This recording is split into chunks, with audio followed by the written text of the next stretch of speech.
Durkee, Here. Courtney Barker, who probably is running a little late, Todd Swingle, Here. John Byron, Terry Casto, and Danielle Bowden have asked to be excused. All right. We have one. Thank you. A pledge of allegiance, if you would join us, please.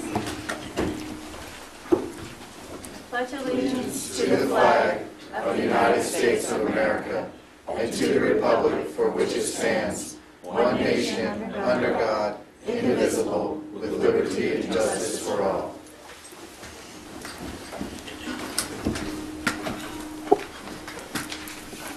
I'll entertain a motion for approval of the agenda. We're getting feedback. Sorry. Motion to approve. Second. Second.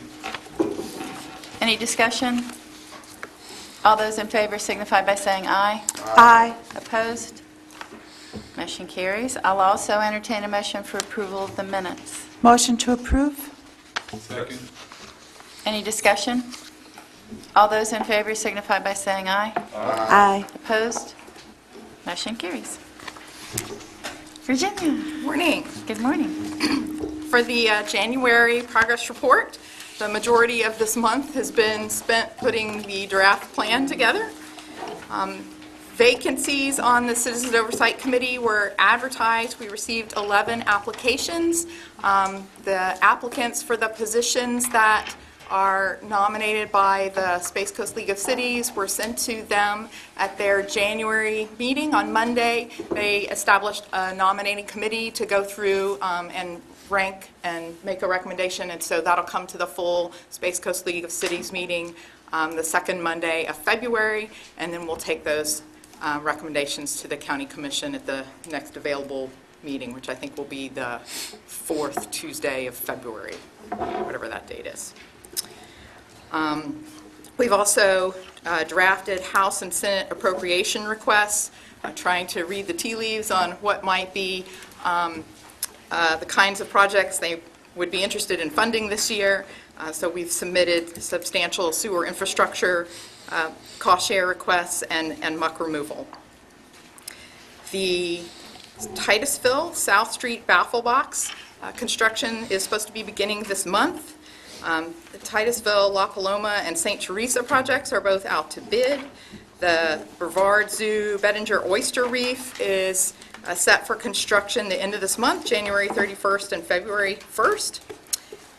The grass clippings outreach study, we have the draft final report on marketing recommendations for that campaign. And the Merritt Island Septic to Sewer Phase 2 project is under construction. They've finished the clearing and grubbing. They've done the dewatering. They're now, they have to pipe a ditch in order to make enough room in the right-of-way to install the sewer utility. So it's a multi-stage project, but that's underway. And we received our first individual septic to sewer connection grant request. So we're looking forward to getting that underway. That one's on Sykes Creek. We have a couple meetings this month, one with Space Florida and another with NASA and DEP, looking at opportunities for projects up on the federal lands. Several of us attended East Coast Estuary Restoration Team meeting earlier this week. A professor from the University of North Carolina has developed a biodegradable oyster restoration material in multiple different forms, and so there was a meeting with all the permitting agencies. We're hoping that we can test some of those biodegradable products here soon. There's a rain barrel workshop coming up on February 2nd, and the FAU's Harbor Branch Oceanographic Institute is putting on their annual Indian River Lagoon Symposium February 7th and 8th. If people want to help with that oyster reef build on January 31st and February 1st, they can contact Brevard Zoo, and Keep Brevard Beautiful has a cleanup going on this weekend. So those were the things I wanted to highlight. In the staff report, you have the performance table, The revenues for the fiscal report are going well. We are about 800,000 ahead of projections since the beginning of the tax at this point. So all is well there, and let me know if you have any questions. Any questions? Thank you for fixing the feedback.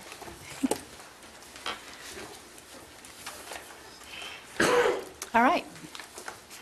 So the first special presentation is Jill Reyes, who's the director of RSM. They're our auditor for the county, and she volunteered to present the most recent audit findings. Thank you. Good morning. Good morning. Welcome. Thank you. I'm trying to figure out how to make it big. I use that. This here? That That one? I think there's There you another one go. somewhere, Yeah. but I can Okay. find that one. So I haven't had any coffee yet this morning.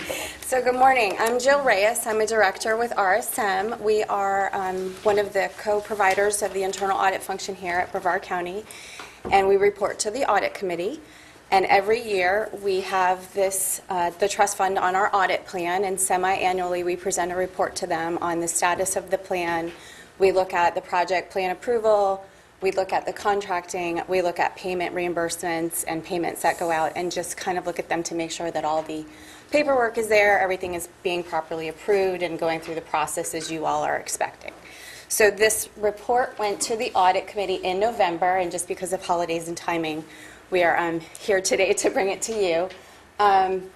And this is the third report. So most of what you're going to see is just informational about the committee and the plan and the program itself, and so nothing new for you all, but I'll run it through it with you. And if you have any questions along the way, please feel free to just stop me. So this just reminds the audit committee about the referendum that was passed a little over 2 years ago, and how the tax is supposed to work, and where and the different uses that are allowed by the half-cent sales tax.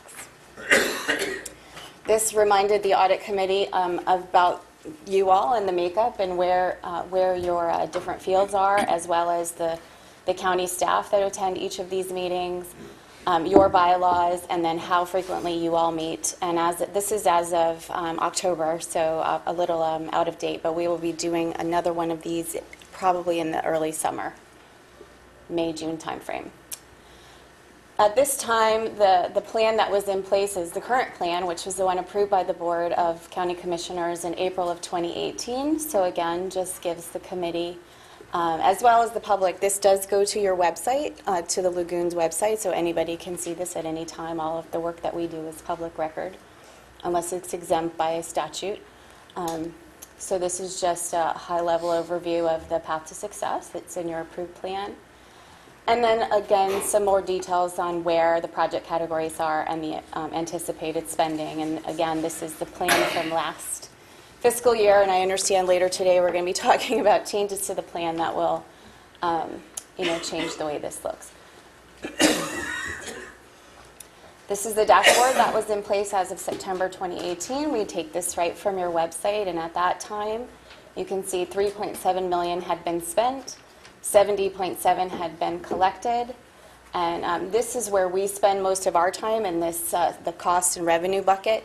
We leave it up to the engineers to handle these things, but we do give the information to the committee, and again we do look at contracts and make sure that those are being properly approved and where those are in the process, because as you know, it's taken some time to get some of these contracts in place with scopes of work and things like that. A little bit of a busy slide, but you've seen this before. This is the revenue slide.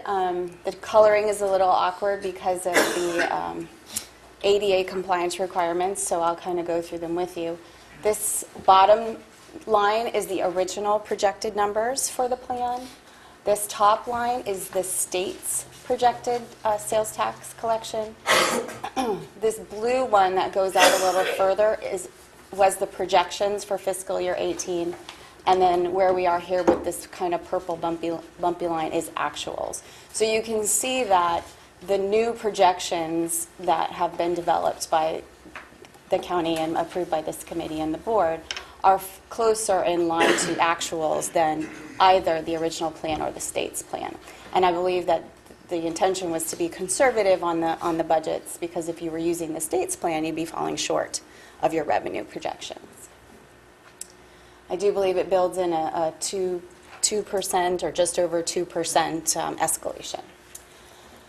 So with regard to contracts, we take a look at the cost-sharing contracts with the municipalities and other private organizations, and you can see the list of the ones that were either in place or in progress at the time of our last. If you can't read that, it's several municipalities as well as the zoo and the Marine Resources Council. All we really do is just kind of talk about where they are in the process and make sure. The first report we did was we made sure that the template itself went through the county attorney and all of that stuff was properly approved, and then make sure that they're in place. So this was the first time, this report was the first time we'd actually spent some time looking at expenditures, because it took a little while to ramp up and there hadn't been really a lot of reimbursements to the locals. So this was the first time we were able to do some testing. We sampled 12 projects, 6 are county projects, 6 local municipality projects. You had at that time spent approximately $3.7 million.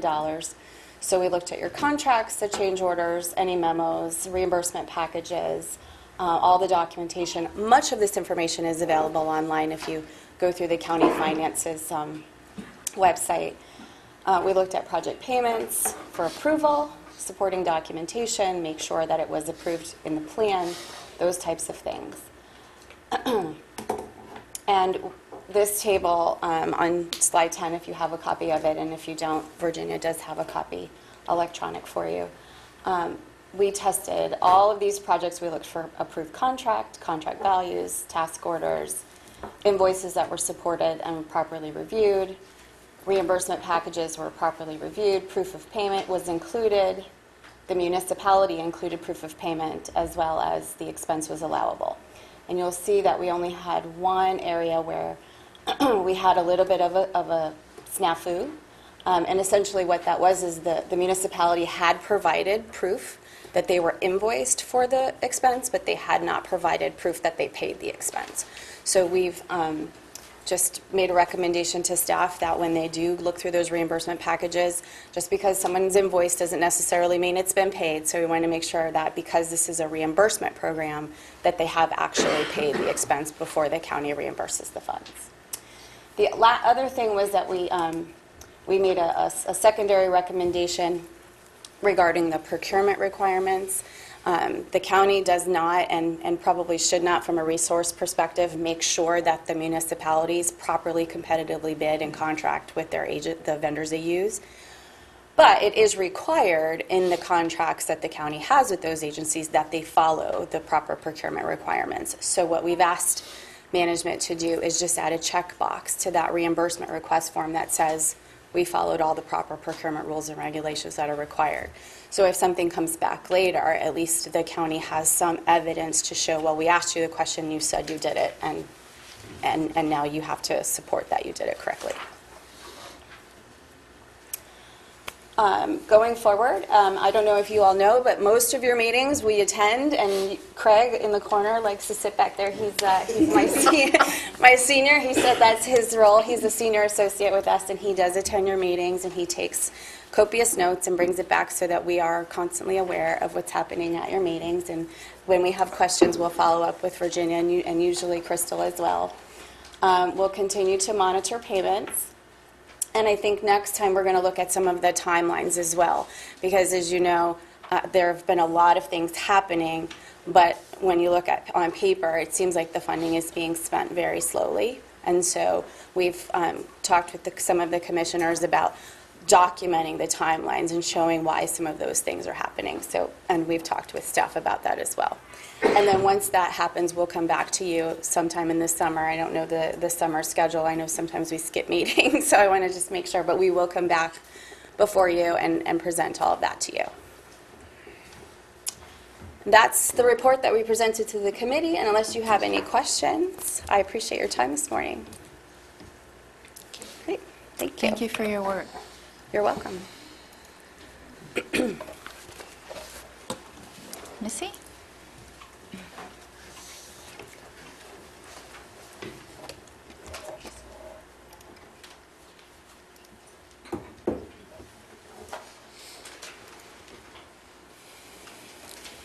Welcome back. Thank Go ahead. you. Yeah.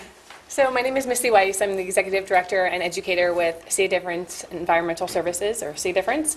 I was here in August, so many of you look familiar, but for those that are new, thank you for having me.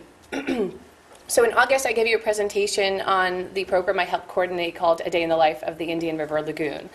And so here today, I'm here to give you an update, which happened on October 4th. So if this is a new program for you, let me just introduce it to you again. So A Day in the Life of the Indian River Lagoon is an experiential research, it's participatory science, it's citizen science, and ultimately it's a community-based program. And what happens is on a single day in the fall, students and teachers are partnered with local environmental organizations. They go out to various sampling sites all along the lagoon, so from Volusia County all the way down to Jupiter Inlet, and they are responsible for collecting authentic scientific data about their specific sampling site. And so what that provides is a snapshot in time or a piece of the puzzle of what the lagoon's environmental health looks like on that day. That data is then provided to See a Difference, and we upload it onto our website, and it's accessible to anyone who would like to utilize it, whether it's the teachers to incorporate it into their curriculum or a property owner or whomever. And there are numerous objectives to the program. There's many, obviously, you can see them here, but ultimately we want to allow these students to develop an appreciation, a better base of knowledge for the lagoon, to help them better understand the environmental stressors and health that's impacting the lagoon, connect Floridians with nature, prepare the next generation of environmental stewards, which we take at See a Difference very personally and is our mission.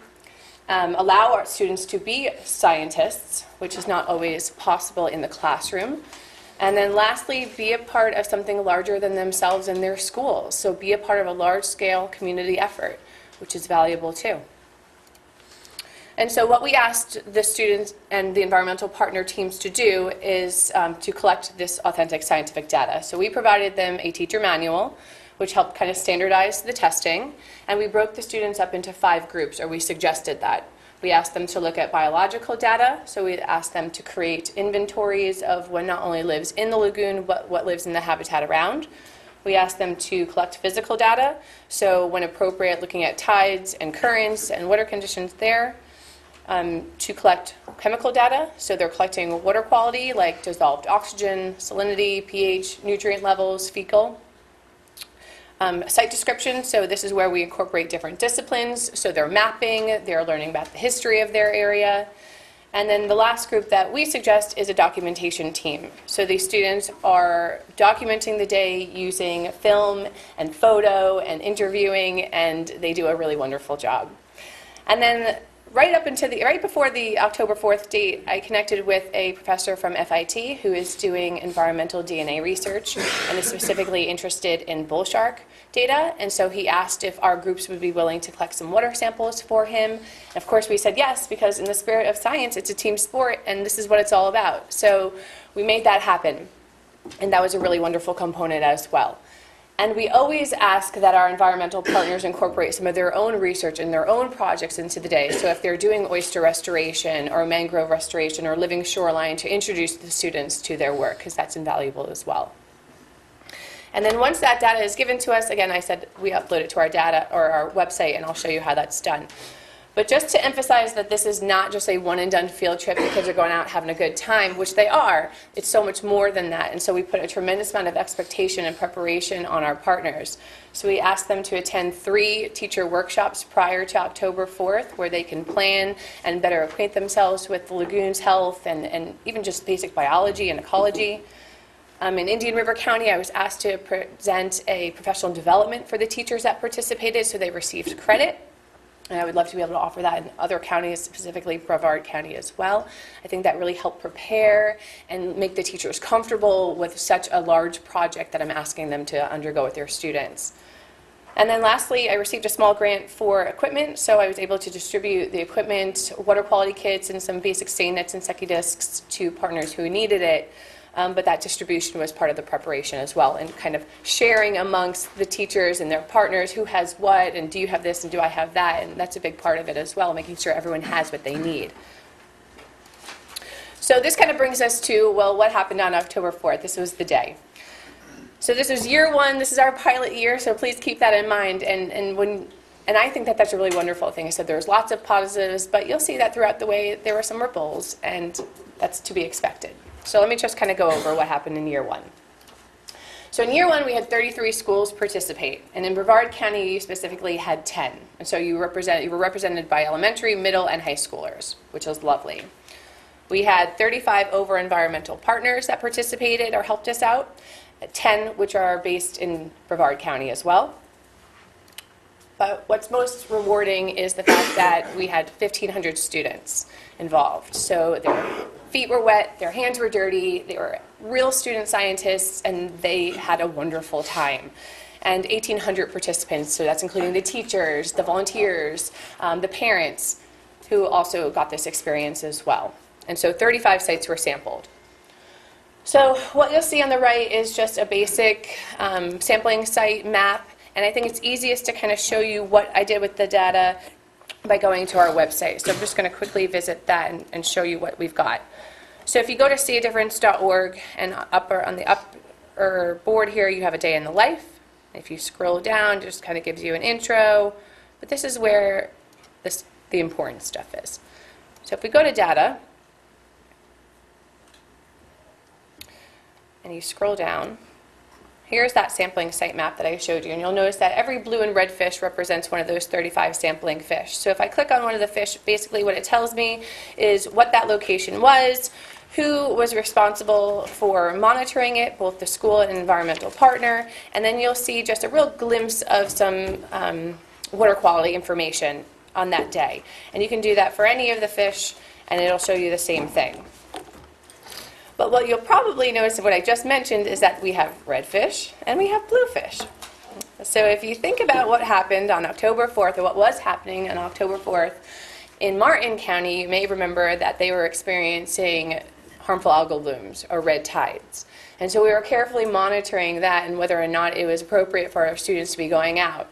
And so the red fish basically denote places where it was unsafe for them to collect the information, which at first you think, oh man, that's such a bummer. They can't go out and experience it, and it's true.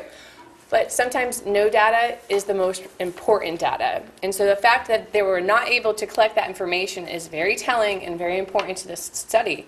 And so as we continue on with this annual program, it'll be interesting to see what kind of develops from that point at these sites. But I did have some very diehard and very, just wonderful environmental partners down there, and they still went out and collected some water quality information for me. So I thought that was really lovely. And then let's say you're not interested in water quality at all, you're more interested in the inventory or what was collected in the stain nets, or you want to look at biodiversity. All of the complete data sets from all of our partners are also uploaded on the website. So if you want to have your students do a study or research project on biodiversity along the lagoon, they can kind of dive through these different data sets and compute and analyze the data on their own. Because while I certainly could create maps in GIS maps of all of the information, the point of this is to allow the teachers information to incorporate into their curriculum so that the students can get their hands on this and start analyzing the information. So that's an important part of this program. And so moving forward, we're always looking at what we have and how we can make things better. So at the end of the study, I incorporated a survey. So I distributed a survey to all the partners, and I asked them for some feedback so that this coming year, 2019, can be bigger and better, and they can feel prepared and ready to go. So there are obviously lots of positives. You can see some of the quotes above. But there are also some concerns and issues, and I think that's important to bring to your attention as well, because you never know who has the solution for you. So there are major concerns, and I kind of picked from Brevard County specifically. Their number one issue was transportation. And I've known this all along, but it became very, very obvious that it was more of an issue. So they were having timing issues where busing had to be back for pickups or sporting events, and so they were given a very, very short amount of time to get out into the field, collect what I was asking them to collect, and get back. And frankly, it wasn't enough time. And so what happened was that some schools actually were renting renting charter buses, which that's not what this is about, you know? So that was a little bit of something that a hurdle we need to figure out. Another was equipment. And so while everyone was wonderful about sharing that equipment, and I was able to allocate some of that from grant funding, what would be really lovely is to find a sponsor or a grant where we can provide equipment bins so that everyone has the exact same equipment, everything is standardized, and we don't have to worry about scrounging or finding that last-minute Secchi disc or refractometer. And another issue that the teachers brought up, which isn't necessarily relevant to here, but they realized that they need to really prepare their students a little bit more because, again, this is real science. This is not just like let's take the temperature of the water. There's more. And so they need to better prepare their students. And then just now, looking at the big picture, anyone who knows any parties who might like to get involved in this next year, specifically in Brevard County, teachers or environmental partners, I'm holding an introduction meeting on February 20th at 4:30 at the Marine Resources Council, so that'll be a good way to introduce any new parties to the program and how they can get involved and what the expectations are. I was requested for a little bit further curriculum development, so maybe have a teacher manual for elementary and then upper level secondary, which makes a lot of sense. Personally, I'd like to be able to issue pre- and post tests or surveys. And I've mentioned this at the first meeting, but a Day in the Life app would be just so wonderful. Part of the issue that I experienced was tracking down that information, so harassing the teachers to get those data sets back, which is not my forte. And so while I thought 6 weeks would be an adequate amount of time, it was not. So app would be real time, in the moment, and would be very helpful to this program. And then lastly, or two more things I mentioned before, but a professional development for those teachers involved not only gives them the opportunity to actually run through what the students are doing, but they're also learning, again, information about the lagoon, current environmental health issues, how they can restore and conserve, and so those opportunities are invaluable as well. And then lastly, I see a wonderful spring event where we invite not only the students that participated, but all community members to do something very similar to a Day in the Life. And those students could be leaders and mentors to the adult community and families. And I just think that that would be such a wonderful addition to a Day in the Life. The last thing, I want to show you a very short video from Dylan Hansen, who I think is here, who's also going to be presenting. So that's really lovely to kind of give a tribute. But he put together a nice video for a Day in the Life with two of our partners, FIT and Central Middle School. And if I can just find it.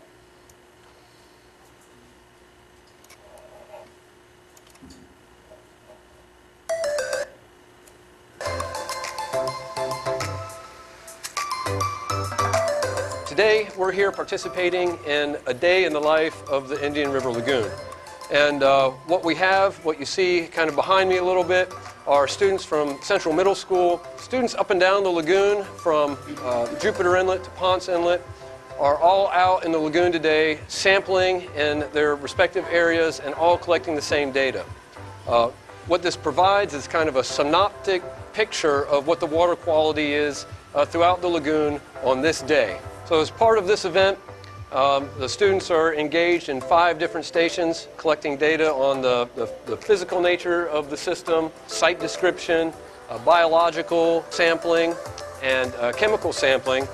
And then the 5th station is a station where we're having the students help us out with one of our research projects, which is our Living Dock project. At FIT, Dr. Weaver and I started something called Living Docks, in which we act to promote the growth of filter feeding organisms like oysters and sea squirts. So about a year ago, we deployed oyster mats around the dock piling to create this living dock here in Melbourne Beach. So the students today are helping us to assess how that living dock is doing.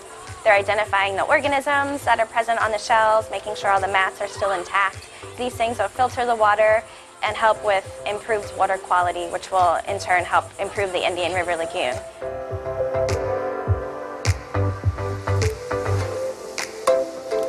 So with that, are there any questions? or comments? Madam Chair, do you have plans, well, you talked about having more in-service trainings. Any possibility you could do that in the northern part of Brevard Yeah. as well? Because the 45-minute journey to MRC makes it a real time consumption thing for teachers. So that has been an issue with In this Brevard area. County. And so when Yeah. I was training the last cohort of Brevard County teachers, I did that. So I did northern meetings and then southern meetings. So you had 6 in Brevard total. For the new teachers, because I'm not really quite sure what the demand is, I kind of just picked a location where I knew there was a building available to me. So I have to travel. So if there is a location that I can use, I would be more than happy to do that. Yeah. I did, so with the app, Missy, I think that's great, not only for collecting of data, but I think it can also be for dissemination, and when you've got access to somebody's pocket or somebody's device, it would be kind of cool to have different pop-ups or what go up. So I would recommend there's a startup incubator called Groundswell on US 1. I don't know if you've reached out to them, but they may have or know some developers that are looking. Also, maybe FIT or one of the schools might have a group of kids that want to work on it. And then grants, maybe the TDC or the NEP grant, because they've got a smaller micro grant project, and that money might be perfect for paying one of those teams to design an app. That would be great. Thank you for that. Yeah. The NEP is that would be a great Micro grant. micro grant, yeah. Perfect. Thank you. The estuary program, yeah. Missy, I'll just say that it sounds like a really exciting project. It looks like it's going to be another citizen science.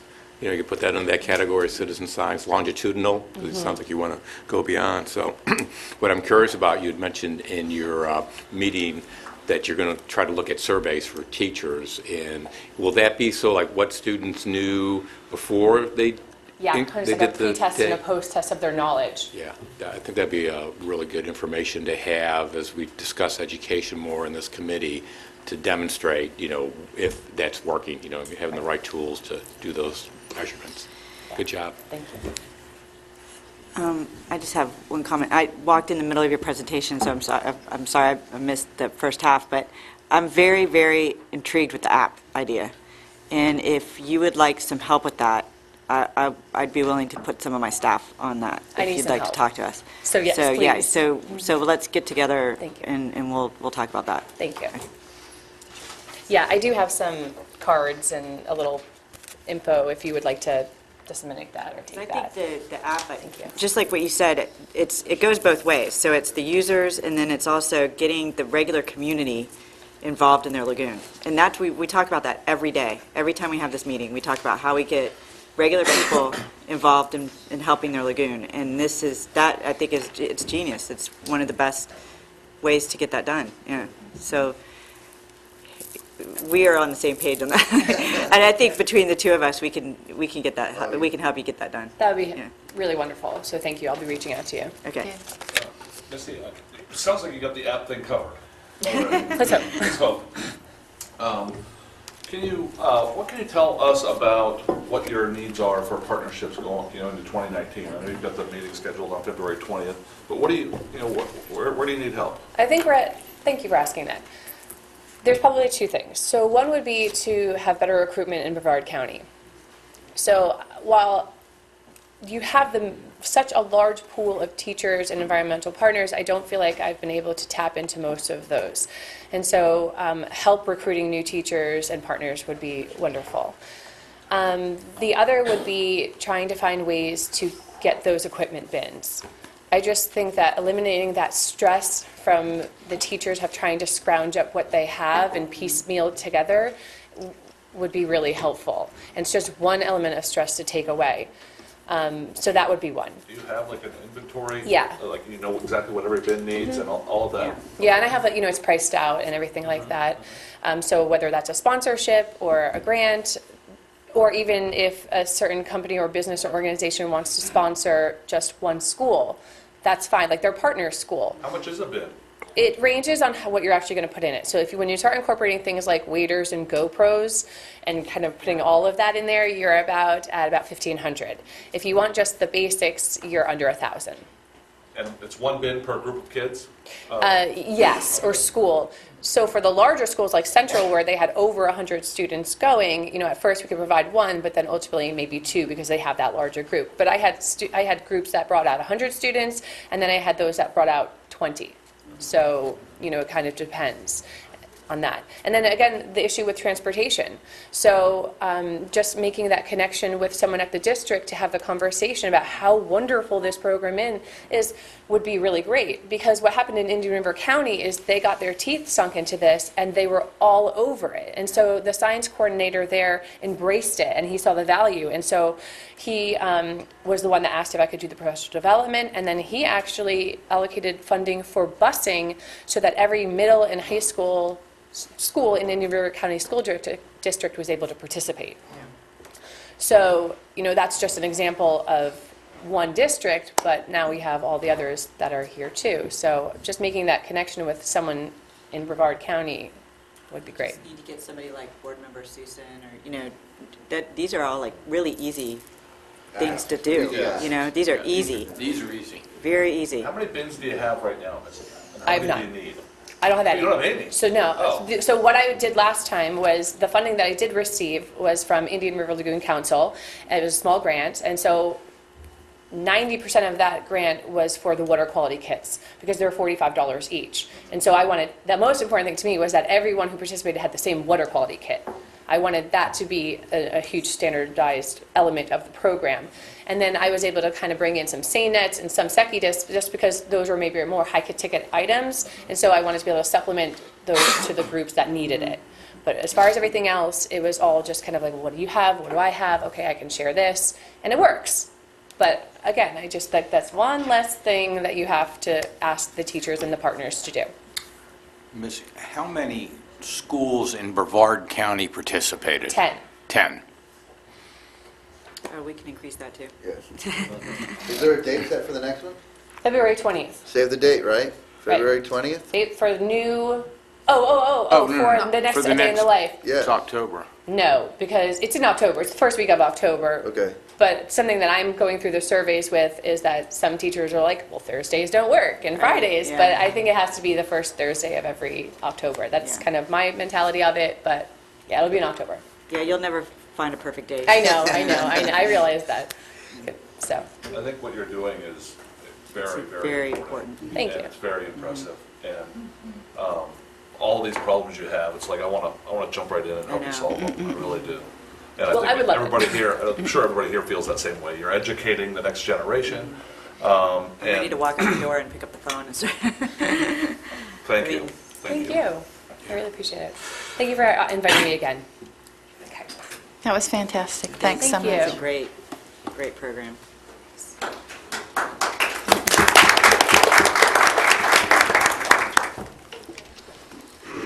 All right.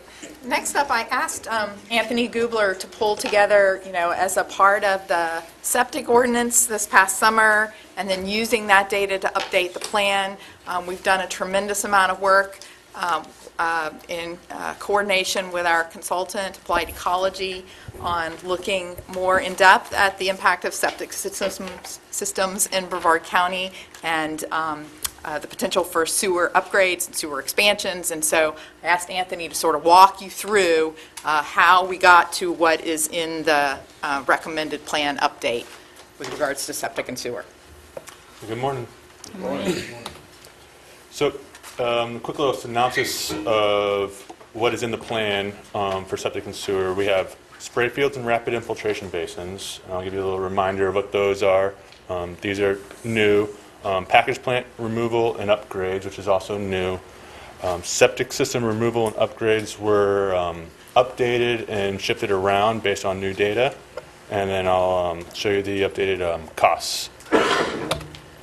So, spray fields and rapid infiltration basins are areas where effluent is either sprayed or ponded for after wastewater being processed in a wastewater treatment plant or even a package plant.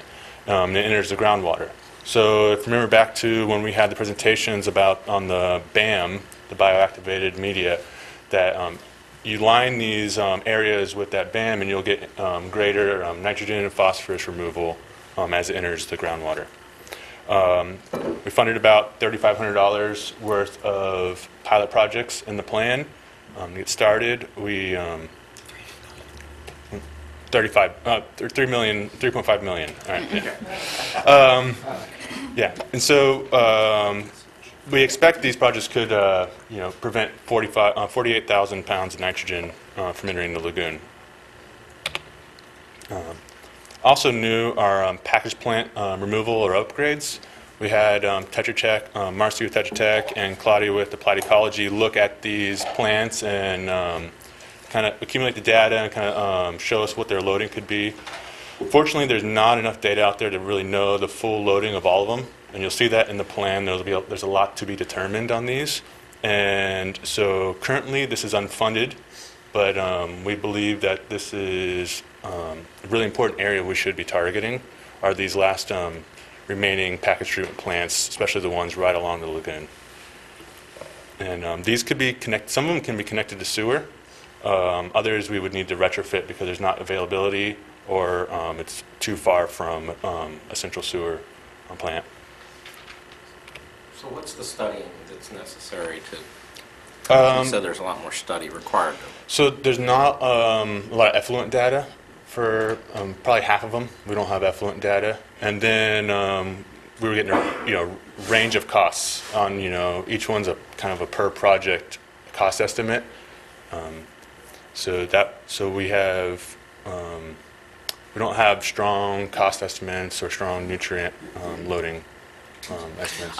I would just encourage us to not get too caught up in the specifics on the data, particularly on something as established as package plants, because from a practical standpoint, municipal sewage is relatively consistent. The technologies behind those package plants, if you know what plant's there, you can get close enough. Mm-hmm. Cost estimates can be done quickly, and we just heard from the auditor about us not moving money through. I don't know that the magnitude of our errors is going to, in the data, is going to drastically affect the outcome as opposed to us getting stuff done. Okay. I would just really encourage on some of these where we can get close enough, let's figure out a way to get close enough without turning it into a science project where there's thousands of package plants across the country. Find good reference data, apply it, move. Yeah. Totally agree with that. Can I ask what might be a silly question? Package plant, I'm not familiar, I guess I'm just not as familiar. That's where they package the effluent and they sell it somewhere else or deliver it somewhere else? Exactly. No. I'm just telling you, it just seemed a little odd to me. You offering to buy? They do it at Christmas. Is that? So it's a mini wastewater treatment plant. Okay, So but they treat it, they don't then send it. It could be anything from a large septic system. Okay. Could be called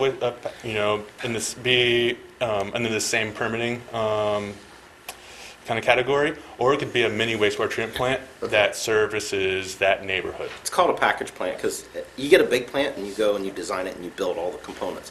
This is a package. Somebody goes to a vendor and they buy this package and they plop it on the site and buy operate a package and then it comes together, not we're going to sell you a package. Yeah, that's okay. It's more from the ownership side. That's Okay. called a package plant. That it's All right. you buy a system, you put it on the site and begin operating. Okay. And some of them that do have data in the DEP permit files are doing treatment at similar levels to our best wastewater treatment plants in the county. But some of them are from the 1950s and 60s, and they're putting out secondarily treated waste into spray field or treatment lagoons and right next to the shoreline, and it's just got to be I think bad. that's the point. Is if you know what the technology is at that site, you can pretty close. You can predict pretty closely what the output is. Yeah. Close enough. And we can see on the map where most of them are along the river.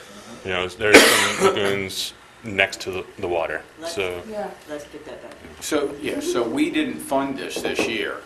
No. Is there an opportunity for an additional budgeting meeting with the county 6 months from now, a half-year budgeting adjustment?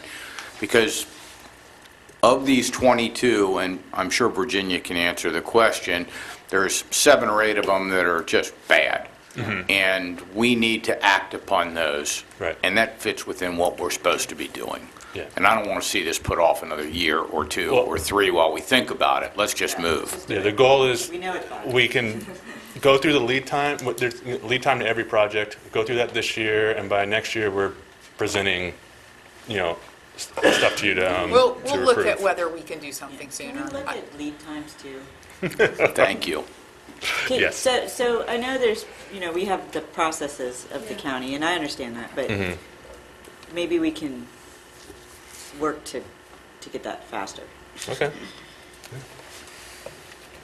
All Like right. what John said.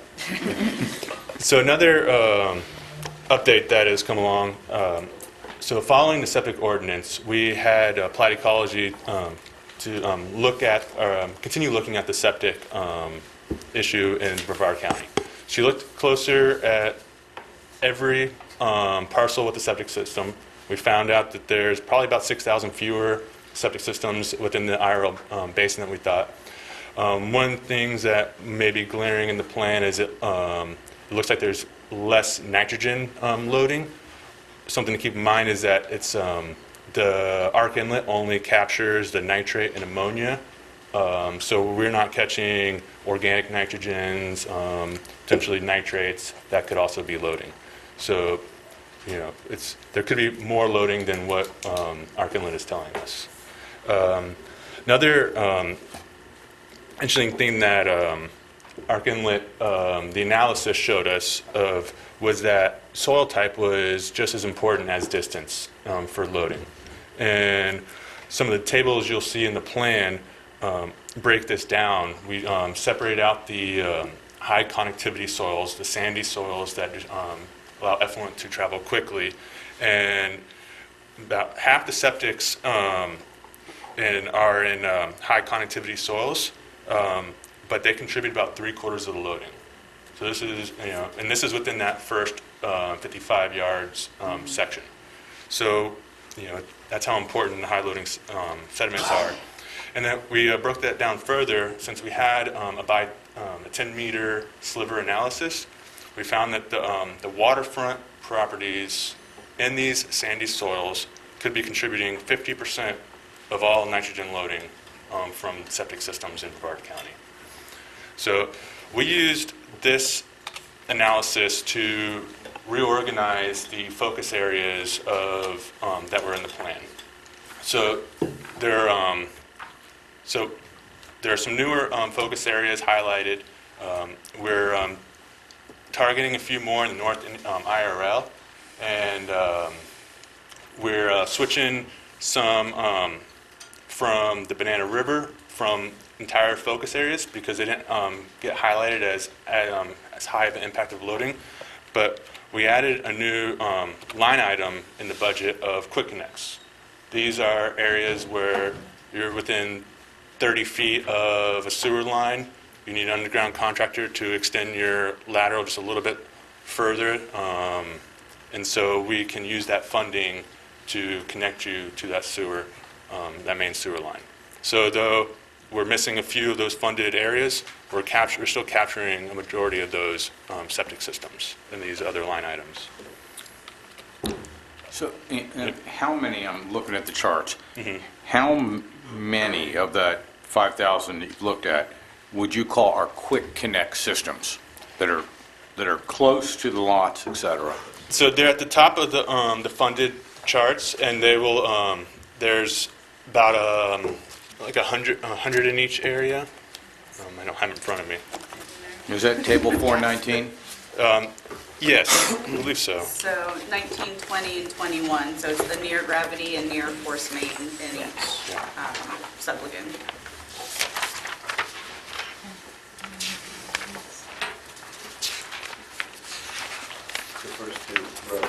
First two rows in each table. First two rows in each Yep. table? Yeah, near gravity and near force main. So there's about Page 30, 31. Yeah, I'm on page 30. So there's about 400 of them immediately that we can target. Right. I think it's More than that. It's like more like 600 when you add the three together. I don't have 31 in front of me, I'm sorry. Yep. So in banana, it's 4, 5, like 114. 6, 7. I think it's Yeah, between north- 7 and 800. Yeah, north is like 380 and central's 235.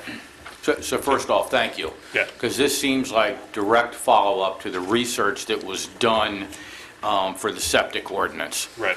And all of a sudden, instead of saying all septic tanks, et cetera, we broke it down almost in little teeny slivers of this county and looked at water tables and looked at the type of soil and looked at the impact. And for people that don't have this in front of them to read, you know, we're talking about 4% of the septic systems account for almost 20% of the nutrients that are going into the river. Right, we were trying to focus that money. Yeah, so let's focus this money and get the biggest impact that we can. So congratulations, great effort. I do have one. The team. Yeah, the whole team. I do have one follow-up question that struck out to me. Historically, we have said that the cost per system to connect is about $20,000. And now I'm looking at 30+ thousand, or an increase of more than 50% in less than 2 years. Yeah, so I was going to You're going to get there? Yeah. Okay. Yeah. So we can go through here. So you'll also notice in the plan that the upgrade maps have been updated to show, you know, since we're targeting other focus areas. So we changed the upgrade maps to show that. On the costs, so one of the things that happened in the cost is it was severely underfunded, underestimated. $20,000 per parcel was not enough to connect somebody to sewer if you have to run a sewer line through that neighborhood. You know, you got to rebuild the roads. Sometimes you have to mine through Coquina. It just wasn't realistic. So we looked at the projects that were submitted to us and what they're finding as the actual cost. We're looking at cost estimates that are coming in now. We're looking at neighboring counties and what their cost, how their cost estimates have changed. And it follows this price increase from $20,000 to $33,000. For the septic sewer by connection, you'll notice that they're not funded as high. It's because if you already have that central line coming through, you shouldn't have to spend $30,000 to connect. You just have to maybe get an underground contractor to extend an extra manhole and then put in your private sewer lateral. Force mains have to be funded a little higher than connections to grab the size of the pump requirement that is needed to the grinder pump. So they are not all funded equally in the plan.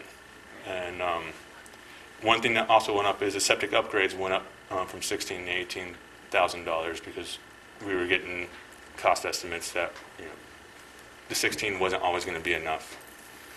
So more than half of this Quick Connect group are near gravity. Right. So, but they're still tagged at 33,000? No. Okay. I guess I just have the wrong, 418 is the wrong chart. Okay. Yeah. It's in the same chart, but the funding is just not the same. For the line item is different. Thank you. And we did talk about the fact that we probably need to split the Quick Connects out into their own subsection next year, now that we've fleshed those out some more. And for the Quick Connects, we only looked at the ones that were within 30 feet. That's the ones that are highlighted. So if, you know, we could be missing people who are just a little bit further away. So that's something we'll continue to, you know, progress on. And So Anthony, on that, just for clarification, so the price estimate we had in 2016 was 20. Right. So that was just an underestimate. I mean, there's also like an inflation component between then and now. There, you know, construction costs have gone up. That's part of it.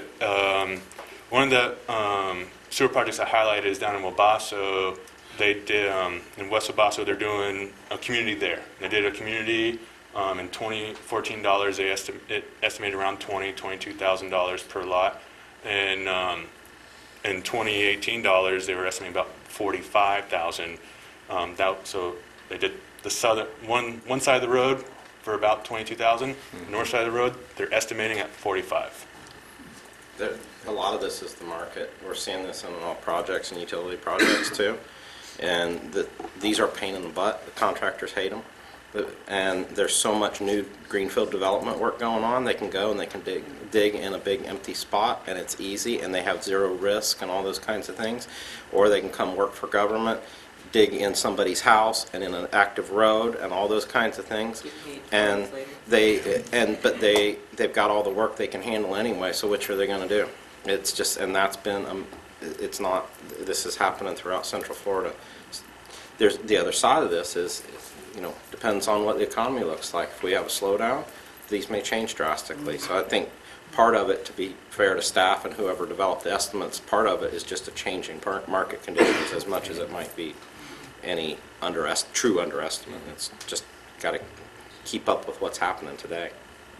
In any case, the fact that we've identified those that are easier and higher, having a higher nutrient impact, and it's a relatively small percent, and that we're focusing on the removal of them makes a lot of sense. So thank you, staff, for all that work. Yep. To move forward, one of the highlights is that though we are upgrading fewer septic systems, we're capturing those in our septic system removal. So that's moved up from 1,700 to 2,200 tanks that we are targeting for removal. Is that cumulative, or is that just for this year? That's the entire project. The 10 entire years. project plan. Yeah. Cumulative. Okay. And to show the entire budget, we are, the septic sewer by extension and connection have increased from $34 million to $58.7 million. The septic upgrade fund has gone down just slightly. And we also added the spray fields and rapid infiltration basins at $3.5 million. And then as part of the bigger picture, the amount we are investing in wastewater infrastructure has moved up from $73 million in the original plan to $114 million in this iteration of the plan. Any questions? I have a question. Okay. 3 or 4 charts ago, you had a graphic or a number. It was 396,000 pounds of nitrogen per year for all septic systems estimated from, was it Tetra Tech or? Yeah, applied ecology. Applied ecology. Yeah. Yep. What, maybe, I don't know if you know, 3 months, I think it was October's meeting, we got numbers on all of the municipal dumping into the lagoon. They gave us numbers. Didn't they give us numbers in October? Brandon contacted all of them, and we searched the DEP records, and we had an estimate. It was Yeah, do you have a total for that? I want to compare. a couple thousand, is it 2,000 or 3,000? Okay, so one of the things I want to Yeah, highlight so really quick 1% of. is misinformation that's out there about where nitrogen comes from. And anybody who follows social media, I'm an active fisherman. The consensus in the public is that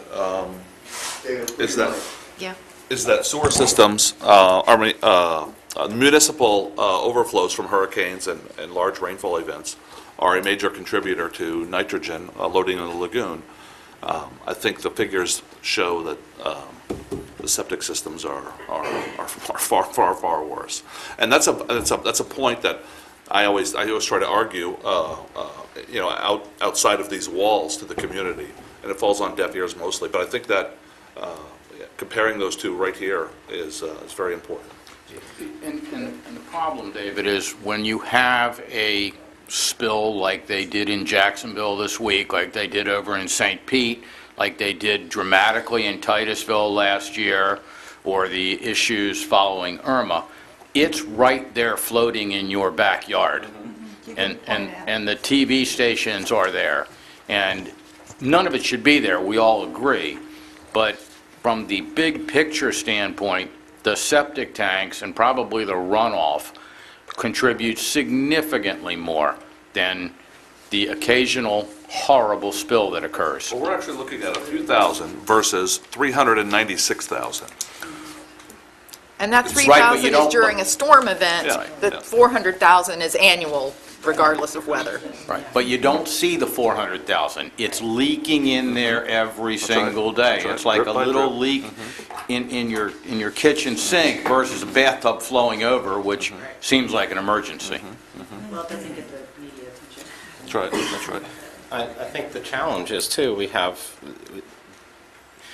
can't argue against that being an issue, because it is an issue, right? And it's clearly front and center, and it's clearly a problem. It's clearly something that has to be addressed. It's just not, it doesn't align with the mission that we have here on this particular funding source.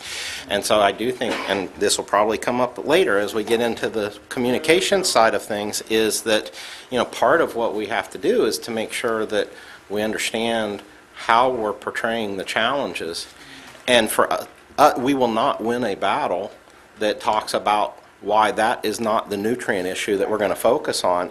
The battle is, that's bad, this is bad, we've got to have comprehensive solutions for our community that get to an end point. This particular fund is addressing one of those. The community needs answers on how the other is going to be addressed as well.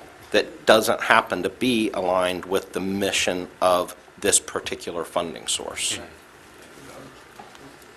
And just to that note, and this may be premature in advance of the communications, is I think somewhere, and I did listen to the discussion on the communications piece, is we need to make sure that understanding how public sentiment affects decisions and regulatory decisions that are made is really important, because there was a lot of support for septic tank inspection and all of this type of thing. Septic tank inspection and standards have been on the table for 20 years. Yep. Haven't moved anywhere.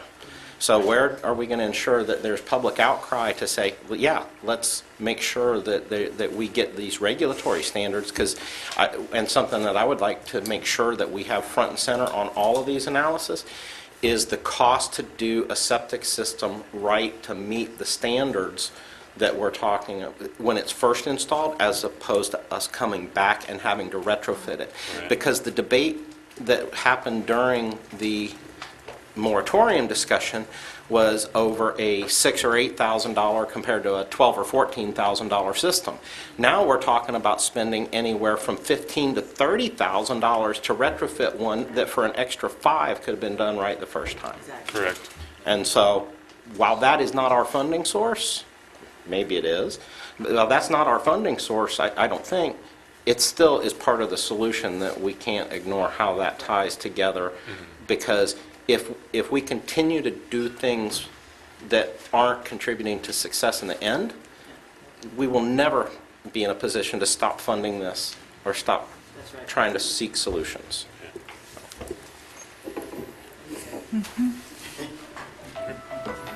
Any other questions? Thank you so much.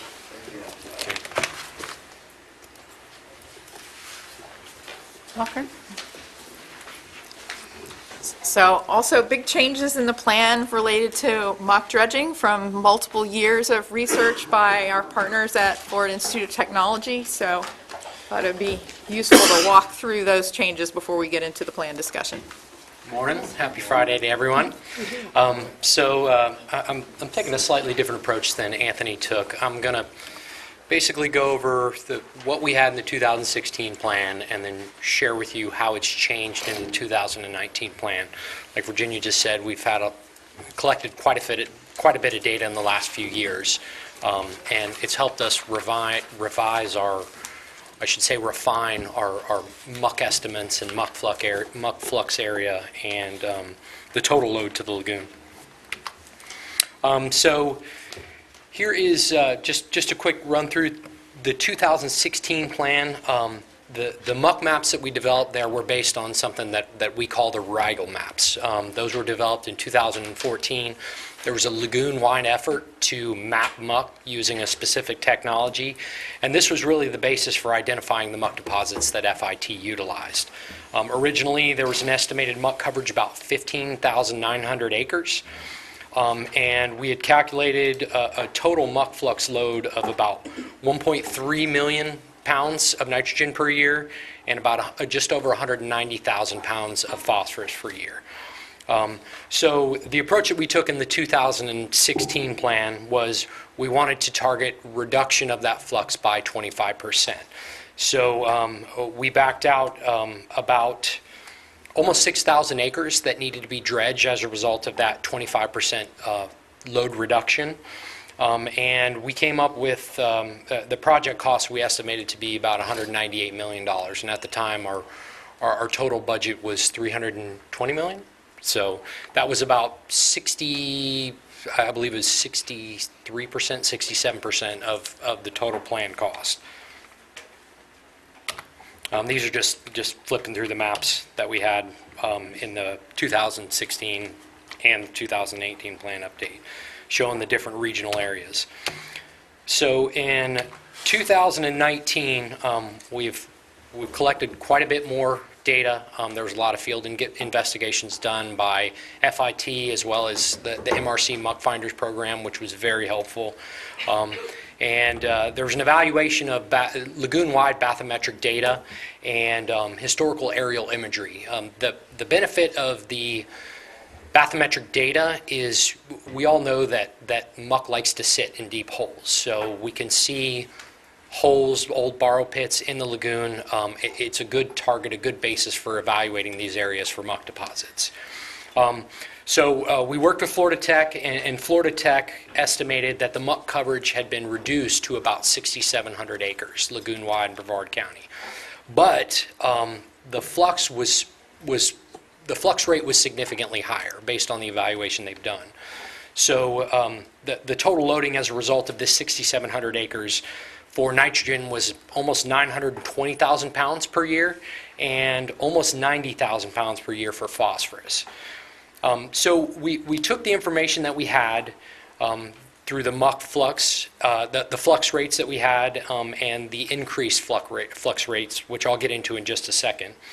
And we ranked each of the sites for the muck deposits. So then we identified the most bang for our buck in terms of the cost per pound of nitrogen removed, which is based on the surface acreage or the surface area acreage. We identified 18 target sites, which are divided amongst the three sublagoons. So the total area dredged now in the 2019 plan update is proposed to be at about 850 acres. The dredging costs, and I don't want this to be misconstrued, I have dredging costs at $143,500,000. That is for the dredging component only. We have also added costs to the plan for interstitial water treatment for the muck, because when that stuff comes out and they pump it into a slurry, there's a lot of nutrients that's released into the water that separates from the muck, and that water is returned back to the lagoon. So that could be a significant load if it's not treated. So for those top 18 projects, there's about $21 million in interstitial water treatment. And then wanted to point out that we already have in the queue $61 million in substitute muck removal projects. So the load reduction for these 18 projects is about 460,000 pounds of nitrogen per year and about 70,000 pounds of phosphorus per year. So, and here's just a quick map. These are figures actually in the report. On the left here, you see there's the North IRL funded muck removal projects. To the right, we have the Banana River funded projects. And here's the Central IRL, where there's only 3 projects down there because the contribution of muck is significantly less than that particular portion of the lagoon. So what's changed? Just a quick overall synopsis. The muck area is less. Originally, it was estimated to be 15,900 acres. It is down to 6,700 acres. But the flux rate has increased by almost 60%. I think it's over 60%, based on the data and analysis that Florida Tech has done. So you'll see originally we were estimating the flux rate was about 89 pounds of nitrogen per acre per year. You'll see in the 2019 plan it's up to 150 pounds of nitrogen per acre per year. So the total overall loading has decreased. Originally, it was about 1.3 million pounds of nitrogen per year. It's down to 920,000 pounds of nitrogen per acre, or 920,000 pounds of nitrogen per year. So the funding allocated percentage-wise for dredging has decreased. But we have included the cost for treatment of interstitial water. But the load reduction in the original plan, we had targeted 25% load reduction. We ran the numbers in this plan, and it's about 23% reduction based on the 18 project sites that we've identified and the total load that's estimated for the lagoon. So it's comparable percentage-wise. So I'd be happy to answer any questions that anybody may have. Yes, John. Okay, so I'm going to say this wrong, interstitial water? Interstitial water, that's correct. Did okay. In MIMS, this group agreed to a $400,000, which I must have misunderstood. I thought it was a requirement in the contract, and that's why we added $400,000. But it turns out later that it was a bonus. If they achieved it, we would give them the $400,000.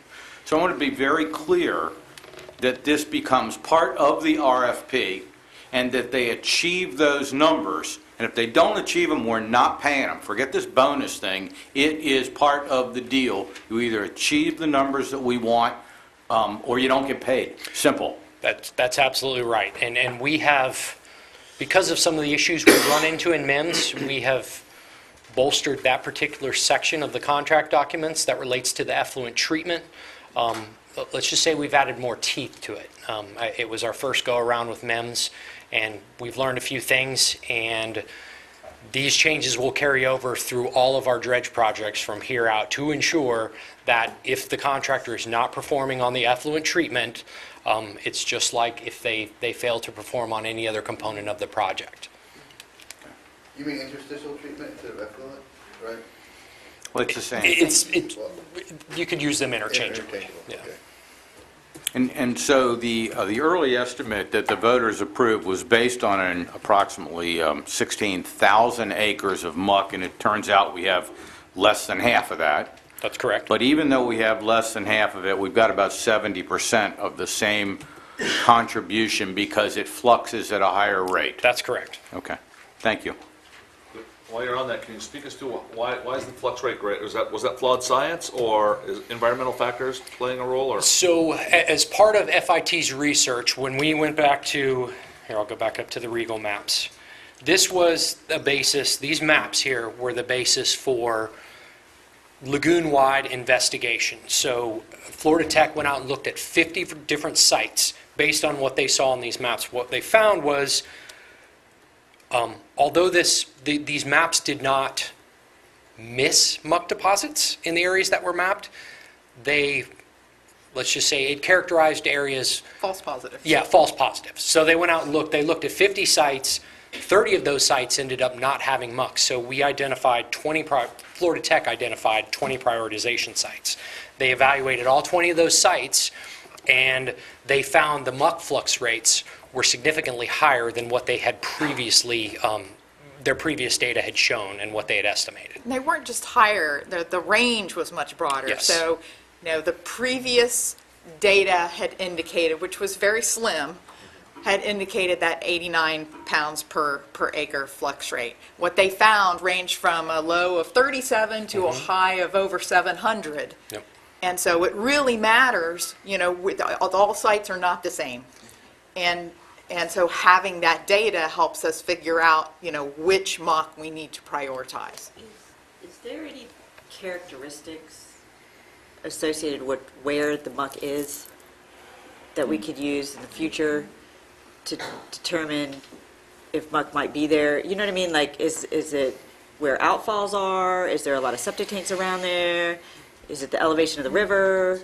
I mean, is there anything that we could use in the future to anticipate where we might want to dredge all the time. I think that the first one that is glaringly apparent is depth. If there is a deeper hole, anywhere where there's going to be low energy, you will likely find muck. Okay. The deeper the hole, the more likely you're going to have muck deposits settled there. We haven't gotten into evaluating proximity of stormwater outfalls or, wastewater And treatment Dr. facilities. Windsor may want to comment. I mean, we Yeah. talk about this monthly in our meetings with the Florida Tech researchers, and so we are trying to look for what are the similarities between these high flux sites. They do appear to be mostly in very low energy areas, so, protected by a causeway and a shoreline, but how we could predict those without going and collect the data. I think it's actually quicker, easier, and more certainty to just go collect the muck and test the flux and answer the question than to try to build a model that might predict. And since my name was invoked, I'll make a comment. The work that was done previously was not an error, a scientific mistake. The work that was done was based on limited data. And Dr. Treffry, if you know anybody, and if you know anybody in science who is conservative in their outlook, Dr. Treffry is always very conservative, and he has feelings that he doesn't share with people, but he's conservative in what he puts forward.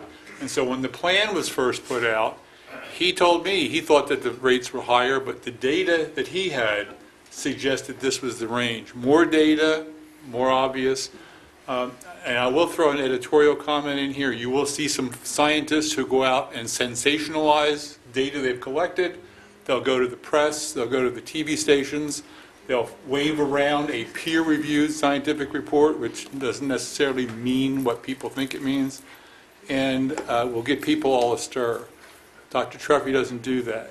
He's trying to help. I think we're all trying to help. We're all trying to get there in different ways. This muck problem is a serious problem, and it's expensive. And clearly the way to fix it is to turn off what's coming in. But we have to get rid of what's there at the same time. We can't wait 10 years for sewage upgrades and all those things. We need to get rid of these problems now. Well, I think, can I make a comment real quick? When we're talking about, the contribution to algal blooms and things like that, even if for some reason people disagree on the level of muck's contribution to algal blooms, seagrass can't grow in muck. We know that, right? And we're trying to bring seagrass back. So I think for that reason alone, it's important to get it out. Otherwise it's not going to grow, and we can't return the river back to what it used to be. And so I think that alone is a reason enough to do what we're doing here. I wish you were right, but in deep areas is not where the seagrass grows. But you're absolutely right, it won't grow. That's where clams would be. But it's where clams could be and other things. And under the muck. Nothing grows in Nothing lives. Nothing It's lives just in there. disgusting. Yeah. So, Right. we have 18 sites that we've identified. Prioritized. That we've prioritized, okay? Approximately, if everything works right, when will we be finished pulling the muck from those 18 priority sites? I mean, I've already got gray hair, so. Well, there's an extraordinary lead time with each of the projects, as I'm sure you I got all that. recognize. We have yet to do a detailed analysis on the schedule for dredging in terms of the amount of time required for each project, because every project is different. Grand Canal is going to be very different than what we do over in O'Galley. So we have yet to really lay out project schedules outside of what you see in the massive rainbow table. We haven't laid out individual project schedules for each of the projects yet. But Will we have stopped collecting the tax? We'll have money and still be dredging? That's an 8-year window from now. Yes. But we are working on, how many different permit sites? So, most of that lead time is in the permitting. And so what we did was we shifted some money up front from those later year projects right? We won't have the money to actually do the dredging, all of the dredging, until some of the later years, but let's start the permitting. That's the lead time. And so we're permitting at least half of those. Yes. Okay, so a year ago, we had a consultant in here that used to work for the Corps of Engineers, and we agreed to fund them with some consulting money because they were going to create this fast-track method for us to get our permitting. I haven't heard back from them in a year. I don't know how much money we gave them. Did they accomplish this, or did we, where are we at on that? So that person that you heard from is no longer with that firm, along with several other key players who were a part of that team. We've been trying to, work with the remaining team to follow through on the remaining tasks, but that has been very challenging. One of the things I did not highlight in the staff report is we did have a meeting with the State Historical Preservation Society. That's one of the check boxes you have to do in this permitting, and that meeting went very well. They are willing to, now that we have this specific list of 18 sites, we can send them, here are our sites. They can go ahead and do their review. Are there historical resources in the area that you need to be worried about, that you need to, route your pipeline to avoid, or whatever? We can get that out of the way ahead of time. So we're making progress, but it's not what we anticipated. I appreciate the euphemism of challenging, Virginia. How much money did we pay these guys? I think to date we paid them 100 and... Yeah, it was a little over 100,000. Yeah, it was like 110,000. Okay. Can I? Just go ahead. I was just wondering how much are dewatering sites, like finding them, purchasing them, getting them for each project, influencing the time it takes to get these done? Like, is that a challenge? Is that something we don't have yet, or do we have all of the sites that we need for each of these projects that we want to do? We don't have, so yes, it is a challenge. It's a challenge with every dredge project ever in the history. That's probably one of the biggest ones, isn't it? Yes. We have identified a number of fine sites. Okay. And many of them line up well with the project sites that we've identified in the plan, which is good. But yes, that continues to be and will always be a challenge for each of these projects. And I think, with the permitting issue, and I know that there's a lot of federal permits too, but is there a way that we can ask our delegation to help, take that on? Because every time I've had a permitting problem, I call Debbie Mayfield, and she fixes it in a week. I mean, every time. So if that is something that we can do to meet with them and say, look, these are our challenges. Is there any way that you can streamline this for us? I think that would probably be more beneficial than hiring a consulting firm to do that, because they're the people that make it happen, and she has done literally every time I have a permitting problem, she fixes it in a week. Every time. That's kind of where I was going to go too, is that we have a new governor that has at least apparently demonstrated a willingness to be decisive about moving things forward, including a priority on environment and water quality restoration. The time is as ripe as it will ever be for things that make sense to push on getting smart on being able to move quicker. And we're in session right now, and it's the time. So we can't miss that over the next month and a half. I agree through talking to the governor and his staff, as well as our legislative delegations. This is ripe. It's something politically everybody up there can get behind. There will be no better time than right now. Representative Soroy, that at the delegation, he said he had 3 priorities, and this was one of them. So I think all of them have a huge interest in, what we do and seeing the river get back to what it used to be. And I think they would be an immense help. I just think that it's time to trigger their And the state DEP has been very responsive. The Army Corps has been very responsive. Yeah. It's the coordinating agencies that have been the stumbling block. Yeah. At the state, Virginia, at the state level or at the federal level? The federal level. It's federal. the problems, yeah. So, and we'll have all the support, I believe, for the reasons you all have identified at the state level. The challenge continues to be what we are doing doesn't fit within the boxes that they Right. check off Well, at I the think federal like level. there's a difference between us yelling at the federal groups and the state yelling at the federal. You know what I'm saying? Like, I think they could help with that too. You know, and so I would just suggest that suggestions. if it's at the state level, that we reach out, or federal level, we reach out to our elected federal representatives, which I know we've done in the past, but this may be a good time to continue that push. Agreed. I think what Courtney's saying is use the state legislators to have them reach out to the federal Correct. legislators, so it's not just Yeah. this committee, but we go up through the chain. Right. If I understood you correctly. They I don't have wanna a put bigger words in your voice than mouth. we do, I have to say. Yeah. Yeah, definitely. All right. Can we see the map again of the 18 sites? Yes. And it's in your plan. Oh, okay. And it's on the website so the public can look at it? So this is, Go go ahead, go ahead, Minnie. Oh, sorry, it's just to reiterate, this figure over here on the left is the north IRL. It's very difficult to see, but up here is a railroad causeway. This is, if you can see it here, this is the southern portion of Mosquito Lagoon. This is the Indian River Lagoon, the railroad causeway. And then you have Max Brewer right here. This is NASA Causeway. Then you have 528. Here's Port Canaveral. This is all NASA property, North Banana River. Sykes Creek, Newfound Harbor, down into the Cocoa Rockledge area here. Here's Pineda Causeway, and then down to O'Galley Causeway here. And then this is the Banana River portion. This is just zoomed in on our project sites. Here's 528, Port Canaveral. Here you have Cocoa Beach. Here's the Cocoa Beach Golf Course, Sykes Creek. And then here's Pineda Causeway way down here at the southern end.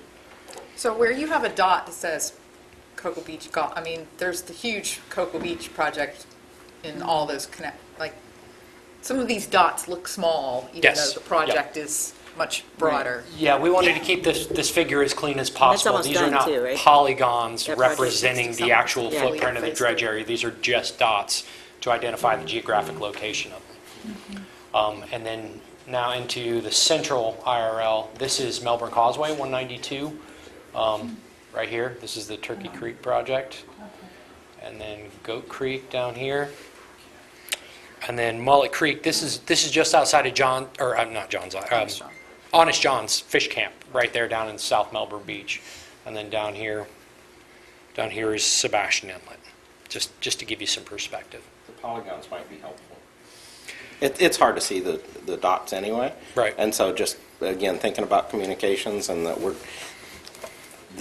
numbers don't click with people if it's, you live on a 40-foot wide lot. Right. It's a 0.2 of an acre.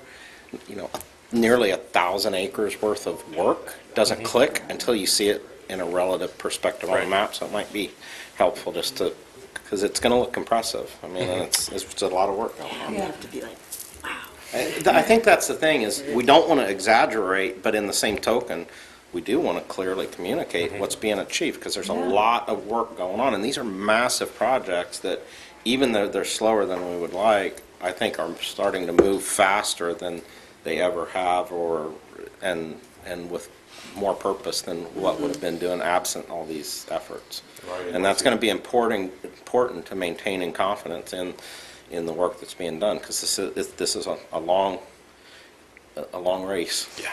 Right, and once you do that type of illustration and as you color in those that have been completed, I think it gives you a nice, where we're at today, what we've done, where we're going to go, which might help with the educational component.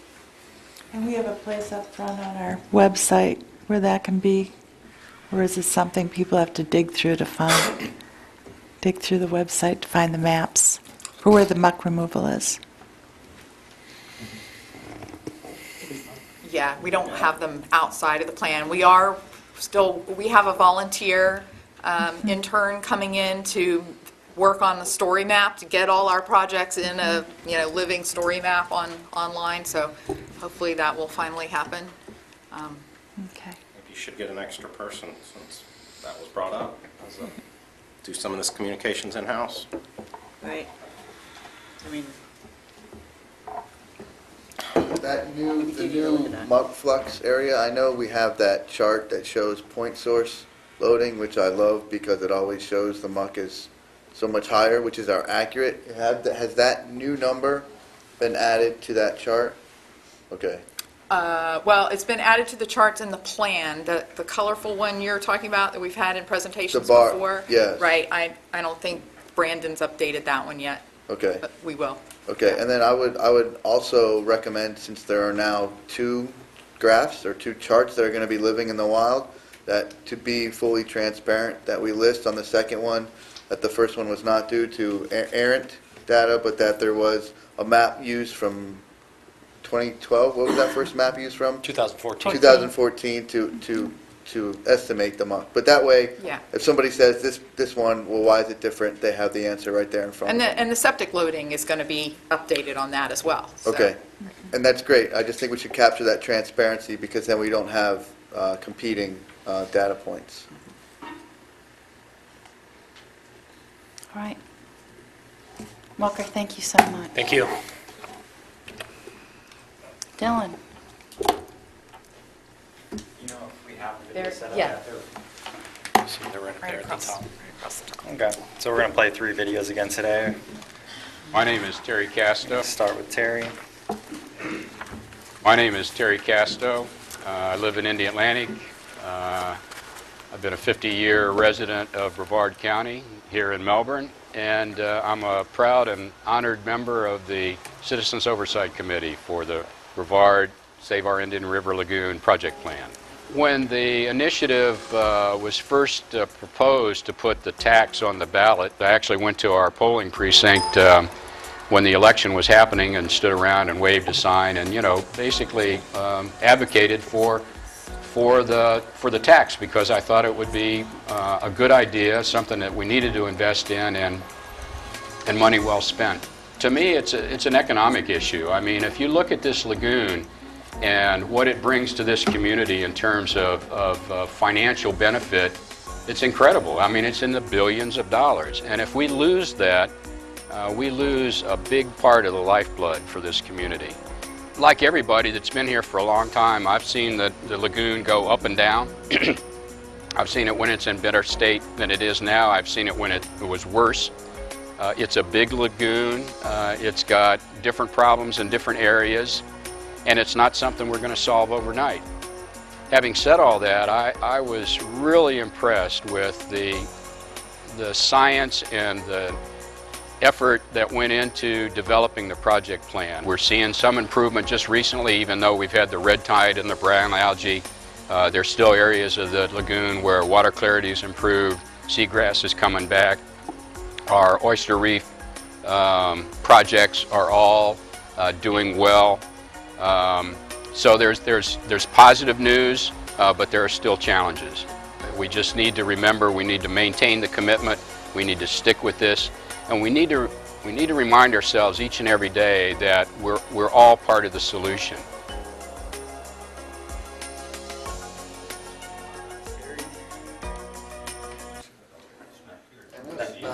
Courtney Barker. I am. They are going to go online, and I do recommend everyone goes and watches and likes and shares these videos online. And in fact, this projector is not very good at projecting the light. It destroys the image, so I really do recommend watching this online. Courtney Barker. I am a member of the Citizen. All right, let's start with Courtney now. Courtney Barker. I am a member of the Citizen Oversight Committee for the Lagoon Tax here in Brevard County. I grew up swimming in the lagoon, boating in the lagoon. Boating was a big part of my family's life. Growing up, we used to go every weekend. We'd go out to the islands and swim, largely with manatees. We fished off this dock here, jumped off the top of the dock into the canal. So we have a long history with the lagoon and a pretty big relationship. I think back when I was 15, I remember when we jumped off the top of this dock into the lagoon, into this canal, I remember sinking down into the canal then. So there was a lot of muck on the bottom of that canal, even when I was about 15 years old. So we knew it was pretty bad back then. And it just, it breaks my heart to even see it today because it's just so much worse. I think one of the biggest challenges is making sure that we understand that there is no one smoking gun solution to fixing the lagoon. It is going to take a long time, and it's going to take a lot of different projects and strategies and a lot of changes in our own behaviors to fix the lagoon. We have to learn to live without really green grass, St. Augustine lawns. We have to learn to live without some of the pollution that ends up in the lagoon, like the pesticides and the fertilizers, and also even the trash that we see lining the lagoon shores. But I'm pretty positive that it's going to get there. I think we're already seeing people a lot more cognizant about what they do on the canals and what they do on the lagoon.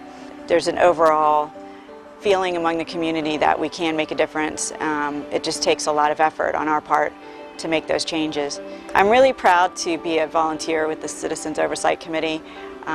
Volunteering my efforts is just my way of giving back to the community and making sure that the lagoon is restored to what it used to be. And hopefully my son, when he goes fishing, when he grows up, he'll experience the same beautiful water quality that my dad experienced when he was here. So I hope that we all can work together towards preserving our lagoon and restoring it back to what it used to be for our future generations.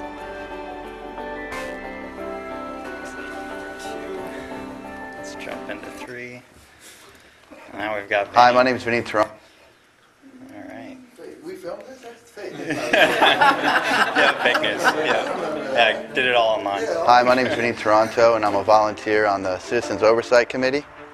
I was born and raised in Brevard County, grew up in Indialantic, spent a lot of time on the Indian River Lagoon with friends, windsurfing, kayaking, jet skiing, and also my grandparents lived on the river in a couple different locations. They lived in Melbourne Beach, and they also lived in Merritt Island. So growing up Italian, family and food is really important to us.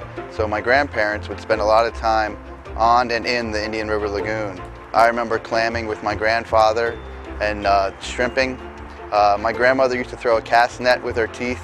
I used to think it was so amazing, and it still is. But we spent a lot of time and we got a lot of enjoyment from the lagoon, and we always tried to give back. And that's kind of what I'm doing now.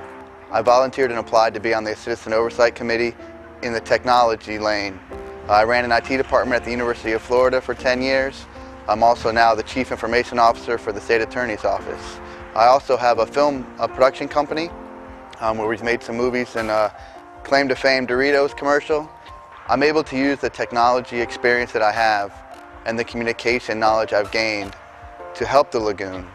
One of the ways that I did that is when we first started the committee, I worked a lot on the website and the communications because it's real important for the citizens to understand that there is work being done every day and there are people working on it every day. That's not where I stopped though, helping the lagoon.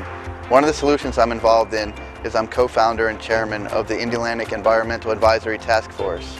One of the things that we've done in Indialantic is to create an upland living shoreline, which is behind me. We went ahead and put in some Florida native plants to try to help maximize the nutrient uptake for any runoff that happens. We're not just doing it for this park, but we're hoping that that will spawn others to see how you can beautify the lagoon shoreline, but also take up the important nutrients and put down plants that are very drought tolerant and don't need a lot of fertilizer. The most important thing for the Oversight Committee to work and the half-cent sales tax is that you, me, and everybody needs to make sure that we're doing everything that we can, to the most that we can, to make sure that we bring the lagoon back to where it was. I remember, like I said, growing up in the lagoon and you could see the bottom. The sand was clear, but I also remember in junior high school taking trips along the lagoon and looking at the muck back then and saying, we need to do something. And there was work being done on it, but there just wasn't enough and there just wasn't a plan. Now we have money and a plan. The only thing we need is you. We need your help. We need you to get involved, look at your own footprint on the lagoon, and see how you can make a positive impact.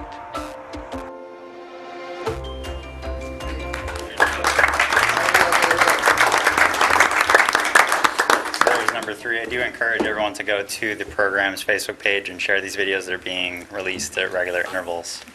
All right? Thank you. Yeah.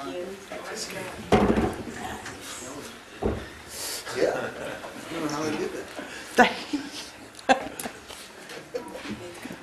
He did look intelligent. Amazing.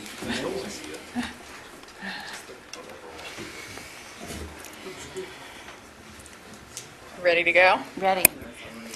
All right. So in the previous plan update, you recommended expanding the outreach in the plan to include 4 more campaigns. And we included that in the county budget. It was adopted in the budget. We advertised for an outreach and marketing firm to implement these campaigns. And we had a selection committee made up of county staff as well as Dr. Windsor representing the Oversight Committee and Danny Straub representing the City of Melbourne, because we also have interlocal agreements with 9 municipalities to coordinate outreach. And we had 3 firms submit proposals. Those proposals were ranked. The proposers came and gave presentations to the selection and ranking committee. Then there were negotiations with those firms, and contracts were taken to the county commission for approval for execution. And so it was at that step in the process where the board would typically approve, authorize the chairman of the board to approve contracts, that they asked whether this was the best use of these funds. And so they asked staff to bring this back to the committee to consider whether a lower amount of resources for education and outreach should be included in the 2019 plan update. So you should have at your seats, this is the memo from the clerk documenting the board's action and their request for this to come back to you for consideration. And on the back side, I took the 5 campaigns that were in the plan and let me skip to here. So the way this is organized, that first column, fertilizer, the fertilizer outreach campaign was in the 2016 original plan. It was originally $125,000 a year for 5 years. In the 2018 plan update, the decision was you wanted that campaign to last for all 10 years of the tax, and so we took that same total of $625,000 and spread it over the 10 years with a larger amount, still $125,000 in the first year for developing campaign materials, and then a smaller amount in the later years for just continuing with that campaign. Then there were the 4 additional campaigns that were approved in the 2018 plan update for grass clipping, septic maintenance, stormwater pond maintenance, and to reduce excess irrigation. And so you have an initial year cost to develop each of those campaigns, and then you have subsequent annual costs for the life of the 10-year tax. And so this was approved about almost a year ago, and we're always in a hurry to implement these things. And so the grass clipping piece for $20,000, you may recall that Dr. Lisa Soto came and made a presentation to you all about a potential coordinated effort, multi-county effort. Volusia and Martin County also participated, and because of that multi-jurisdictional participation, these costs are lower than the other campaigns.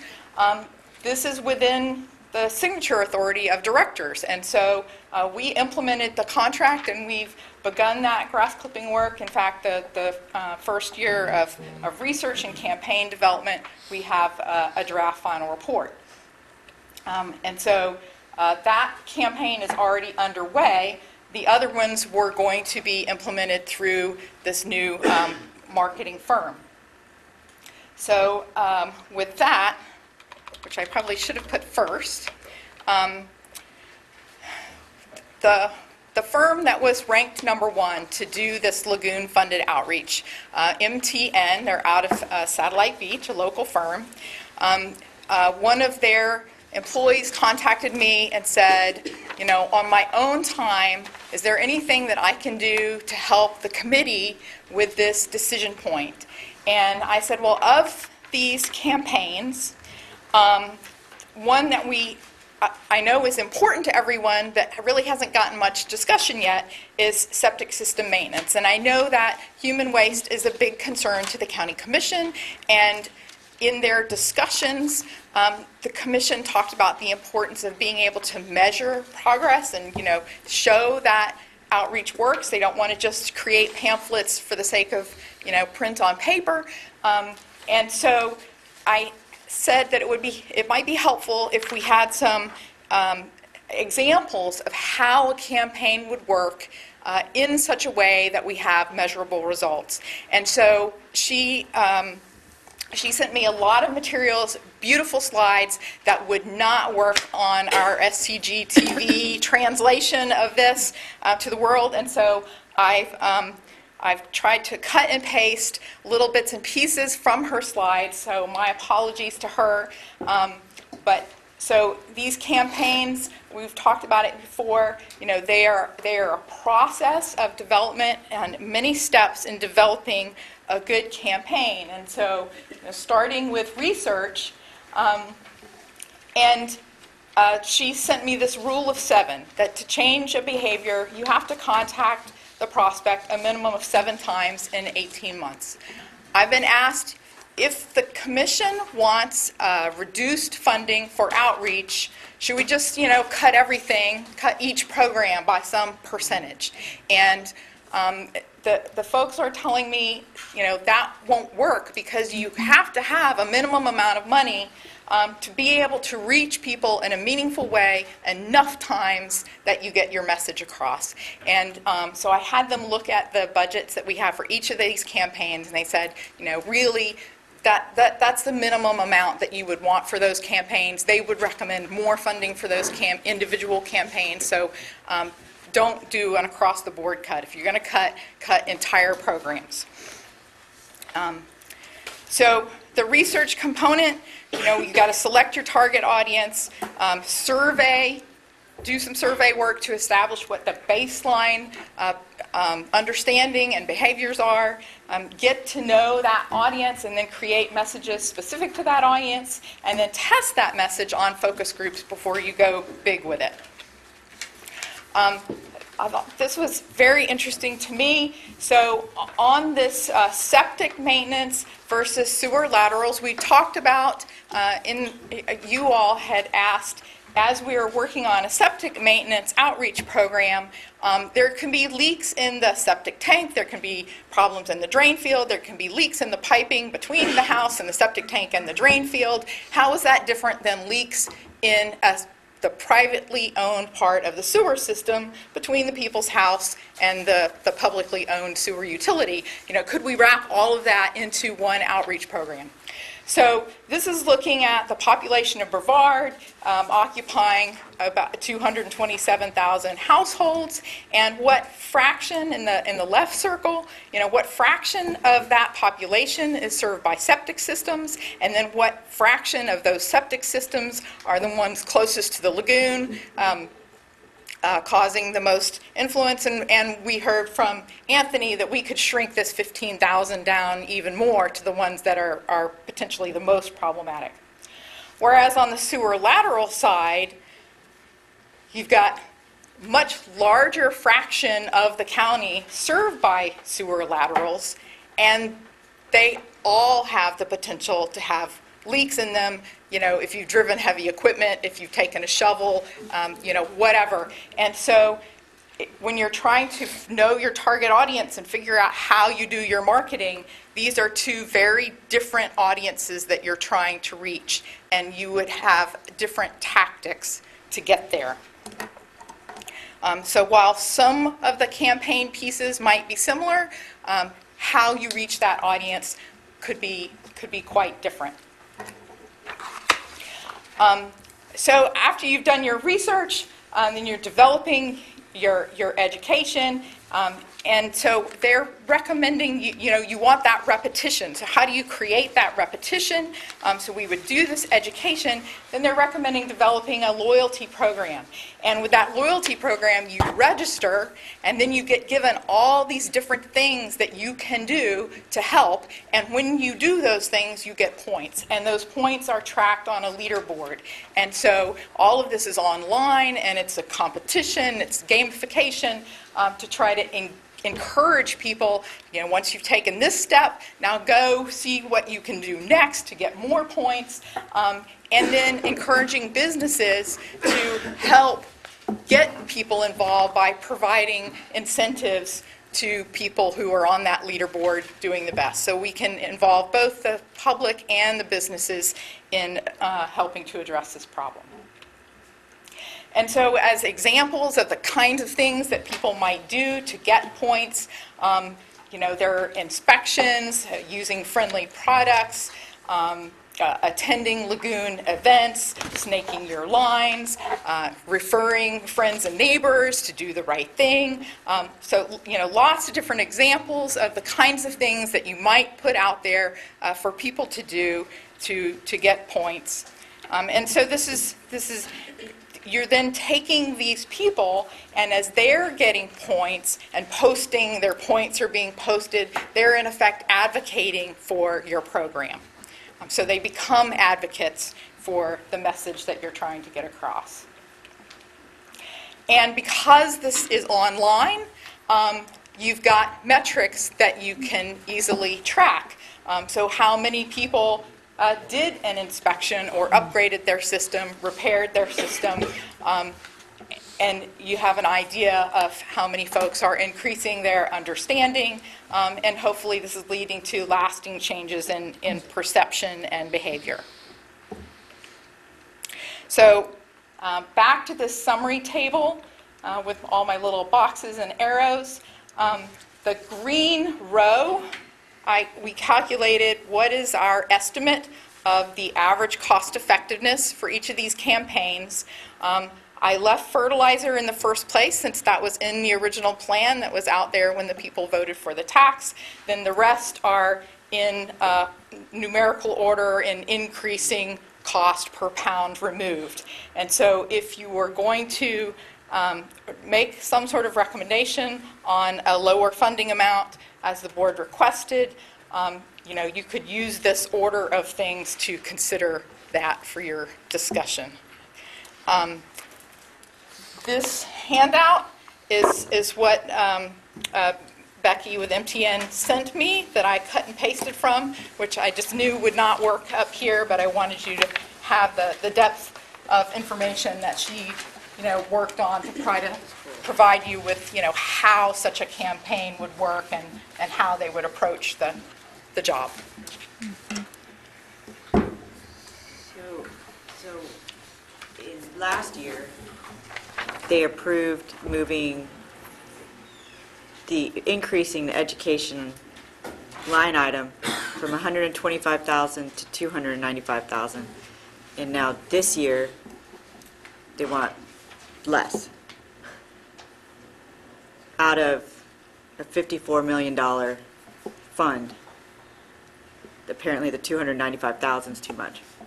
Actually, during the conversation, one of the commissioners referred to it as $500,000 because I watched it, and then I had to go back and try to find where $500,000 came from.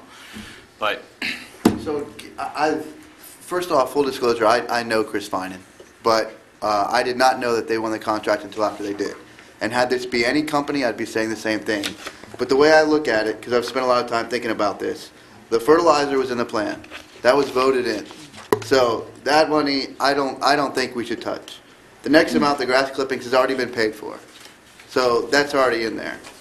So the chart that Virginia put up there, we've got the $50,000 for septic system maintenance, the $50,000 for pond maintenance, and the $50,000 for excess irrigation. So really what we're talking about is $150,000. That's the part that if there was anything logically that we would take, that's what we would take from. First off, the septic system maintenance, everybody keeps saying we've got to stop the bad stuff from going in. This is going to teach everybody how to keep their own bad stuff who have septics from going in. It costs estimated $16,000 for a quick connect, right, Virginia? 12 or 18, depending on Okay, whether so it's 12 to gravity 18 in the middle. or Let's go force 15. Well, so you're talking 4 homes for the $50,000 it's going to cost in 1 year to educate everybody. So that's the septic system maintenance.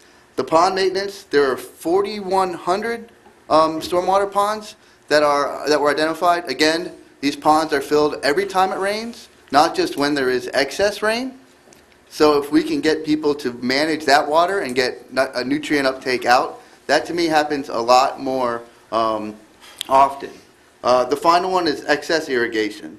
That, with the amount of people that we have coming into this county every year, and it's projected to come in every year, I think, again, teaching people not to overwater their lawns, which just puts stuff down into the road, which then goes down into the lagoon, that's another $50,000.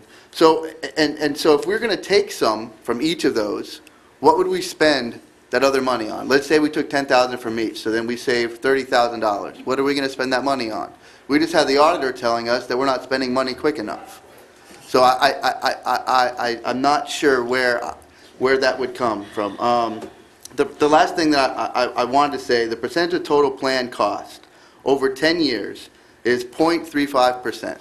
Now, I ran for public office, and I wish I could have spent 0.35% of my budget on marketing or on advertising, on sign coverage. And I don't want what I just said to be taken as judgment on anybody.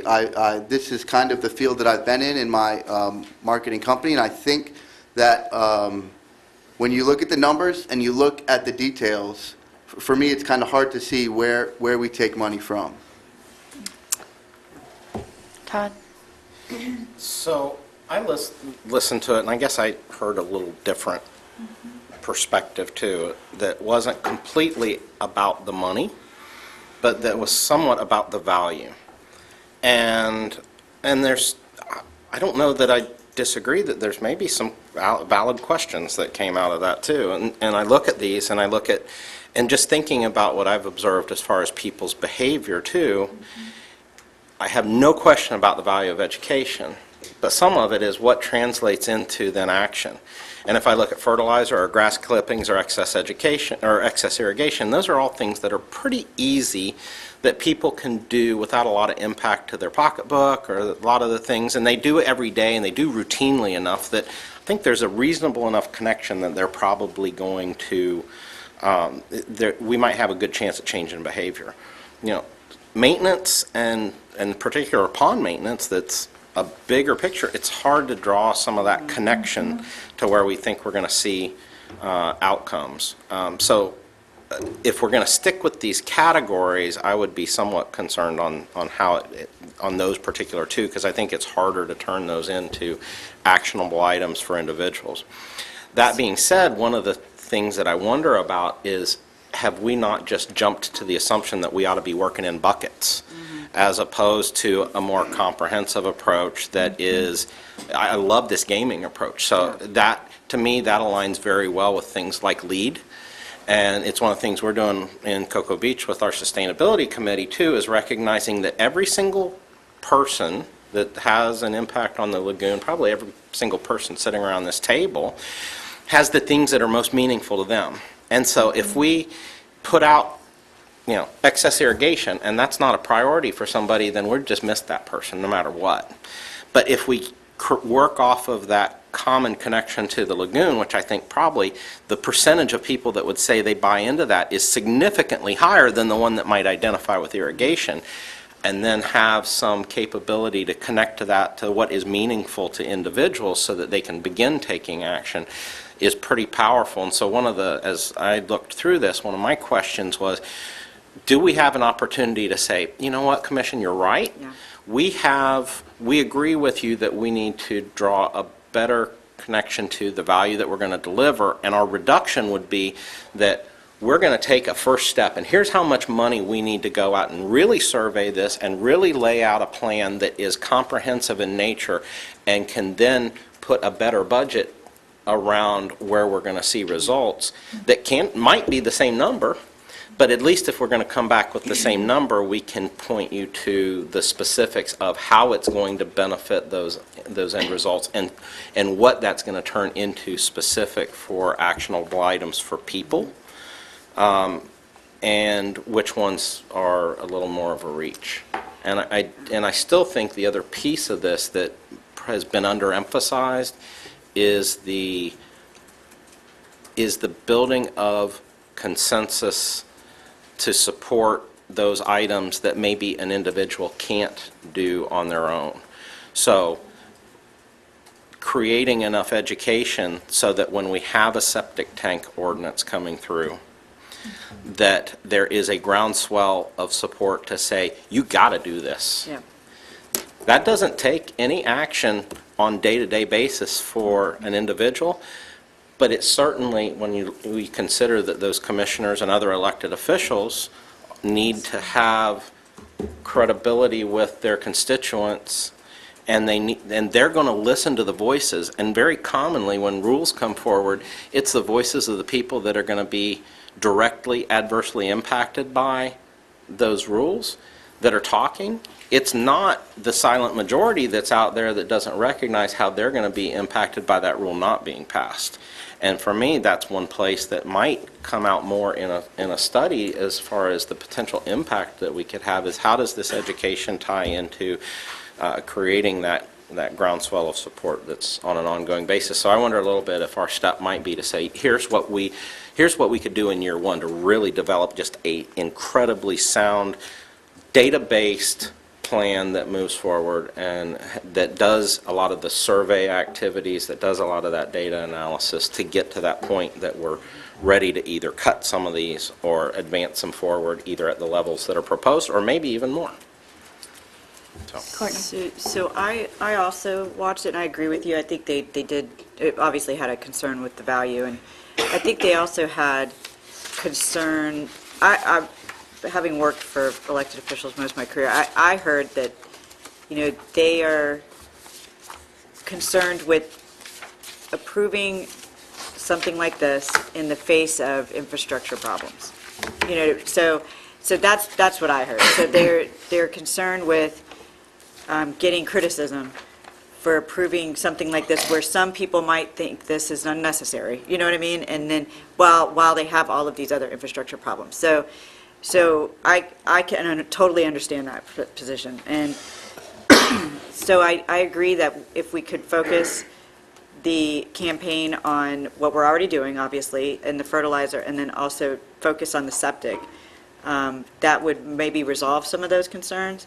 And in addition, approving this after they see the plan update, which has a lot of sewer infrastructure projects in it. And I think the staff as well as us, when we approved this, well, we're going to talk about the update in a little bit, but when we were looking at these projects, I think we all heard the community, and I think the staff structured the plan to address some of the commission's concerns and the community's concerns about septic influences on the lagoon. And I think when they see that, then this education campaign might be a little bit easier to swallow. Do you know what I'm saying? So I understand their position totally, and I can see how hard that is to be, they're hearing from the community about the influence of septic and sewer on the lagoon, and that's a big outcry.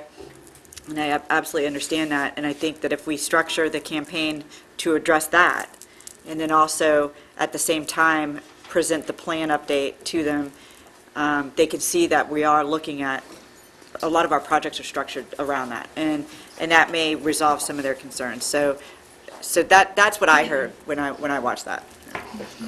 Yes.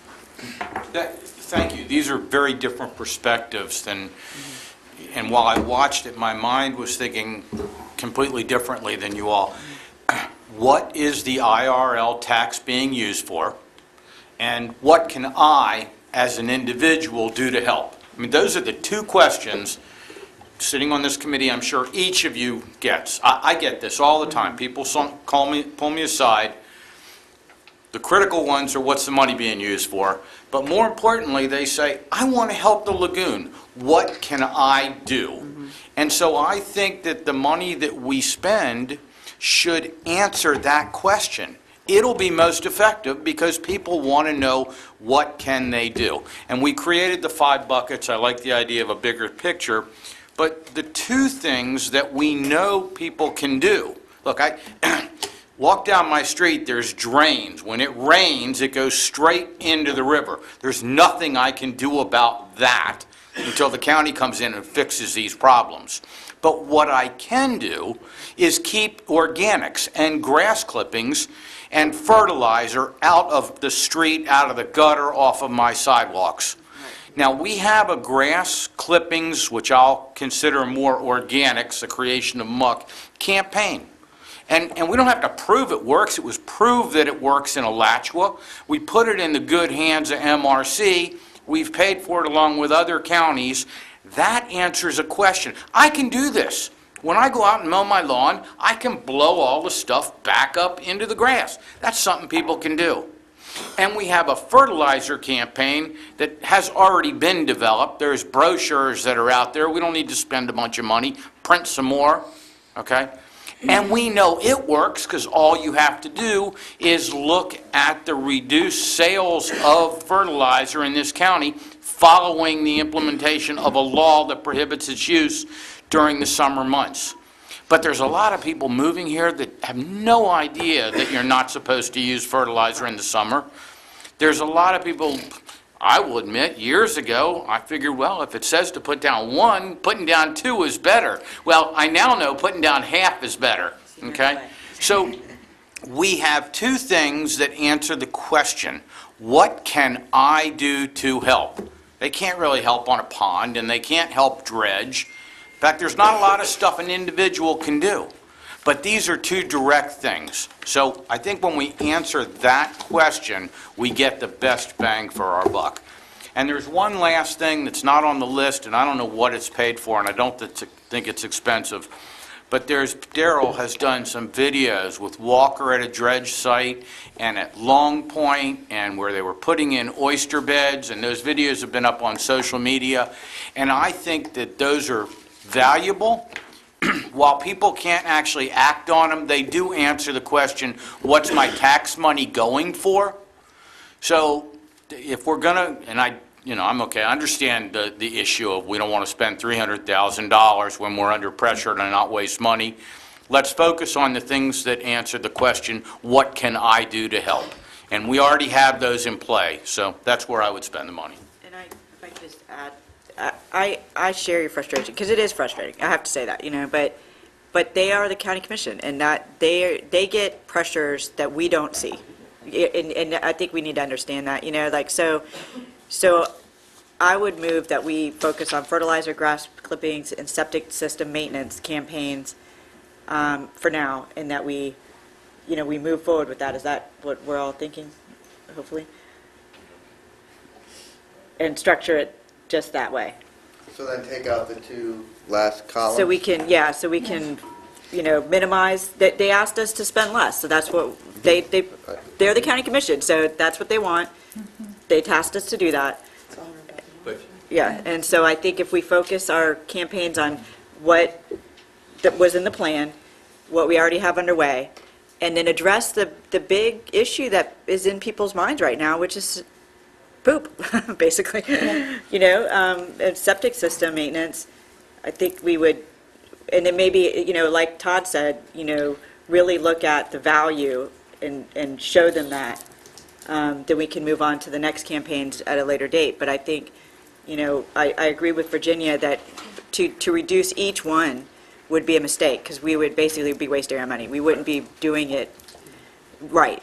And so that would be my Yeah, can we, with excess irrigation, can we work with the utilities? Is there some way we can get the word out through utilities? Like if there were, the monthly billing, and they have other efforts as well.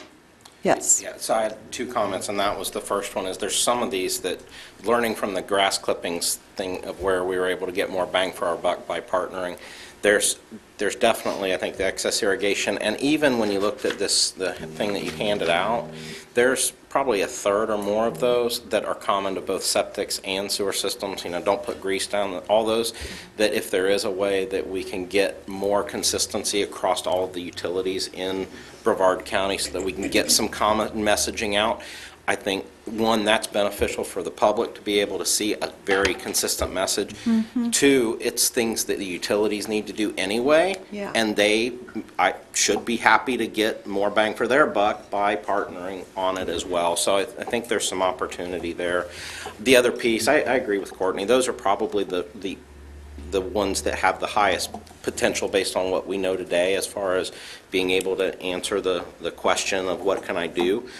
If there is a way for us to put some money in that looks at that broader perspective of can we do something that is a more comprehensive, a lead type program that helps guide our decision making next year and the year after, so that we're able to then focus future monies a little better and we're not back here just taking a shot at what we think is going to be the most impactful. I think that would be money well spent to position ourselves to better answer their value-oriented questions on down the road. Which are valid questions. They're valid They're very questions, and much so I think yeah. if we can, on top of those couple campaigns, if we could still put in enough funding to put together what that highest impact and that value assessment would look like. I know Charlie's got a comment, but real quick, I just want to comment on Todd's thing. Remember, this is not just flyers. I know we talked about sending flyers out, but the money that would go here is to go into behavioral correction, not just education. So we've got to do the research before to see what people are doing, to figure out then how do we get it, and then do the research after to see what the value of our dollar is. So I just wanted to clarify that. That's why we need to do focused and well, Right. instead of a lot. but less Exactly, it's well, not you just know? flyers, Yeah. it's the entire process of making Right. behavior corrections. Sorry, Charles. I watched it too, and there's a couple of things that made me pause. First of all, they didn't say how much money to cut, so what, $5, $50,000? And I also heard two of them say, I support education, but, and that always bothers me when I hear somebody say that, because they're trying to say they're for something when they're actually kind of against it. And one of the commissioners came in there saying, well, I was going to support this initially. I was for it until I wasn't. So they were really all over the place. I like what Todd said about maybe instead of having these silos, we might actually be able to leverage the money better if we did have, most of, not all of these in some sort of educational package. And I've been working in safety and environmental since 1981, and it used to be the only person who cared about safety was this guy in a green hat, and he'd walk around, and when he left, he did things, not very safe. So, it takes a long time to change these behaviors, and it's constant. It isn't a one-time, 1 year, we're done. It's going to be all the time, and, we want to cut back on injuries, and we want to improve our environment, so it's going to take a campaign. So I really think what Todd said has a lot of merit. And the other thing, too, that made me pause is we had, I think, 4 or 5 people who spoke, and all of them spoke in favor of it. So where are the people who are against this? Maybe they couldn't show up at the meeting, but that also kind of made me think a little about this. Anyways. Yes, John. A couple of things. I was at the meeting. Thank you. I wasn't sure I heard everything that was said, so I watched it several times since then. I recorded the meeting. I want to make sure I hear things correctly, because what I hear then gets stuck in there and it doesn't go away. First of all, on buckets versus blankets, buckets, these categories, I think that our experts that we want to hire from the outside advertising world are going to tell us whether it's better to focus on one thing very narrowly or to go broadly. I sat on the selection committee. I get the impression it's probably better to target your audience very specifically with a specific message. Our broad messages haven't worked. We need somebody who really knows what they're doing, somebody who can sell me Doritos. Okay. Somebody like that. Okay, my other comment, I've been thinking about my role on COC, and I've actually shared this with several of my friends and asked for their advice. I thought I was supposed to be here to offer my best suggestion based on my expertise, my experiences, and in going to the board and asking for them to recommend this contract, I was giving them my best thought opinion. And so my feeling still is, I came out of the meeting and I was pounding my fist on the table. I slept on it and thought about it some more. If I just send this back to the board and saying, no, this is the best and you have to do this, they're going to say, no, we don't have to do it at all. We set up this confrontation. I still think this is the best approach, what's up there on the wall.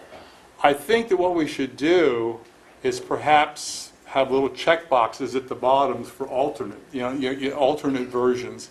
I recommend everything across the board, but you are the county commission. You guys are the ones who want the budget cut. If you're going to cut it, why don't you pick which one you want cut, and we would recommend it in this prioritized order. And maybe it was the top priorities on the left, and we go to the right for the lowest priority based on the board recommendation.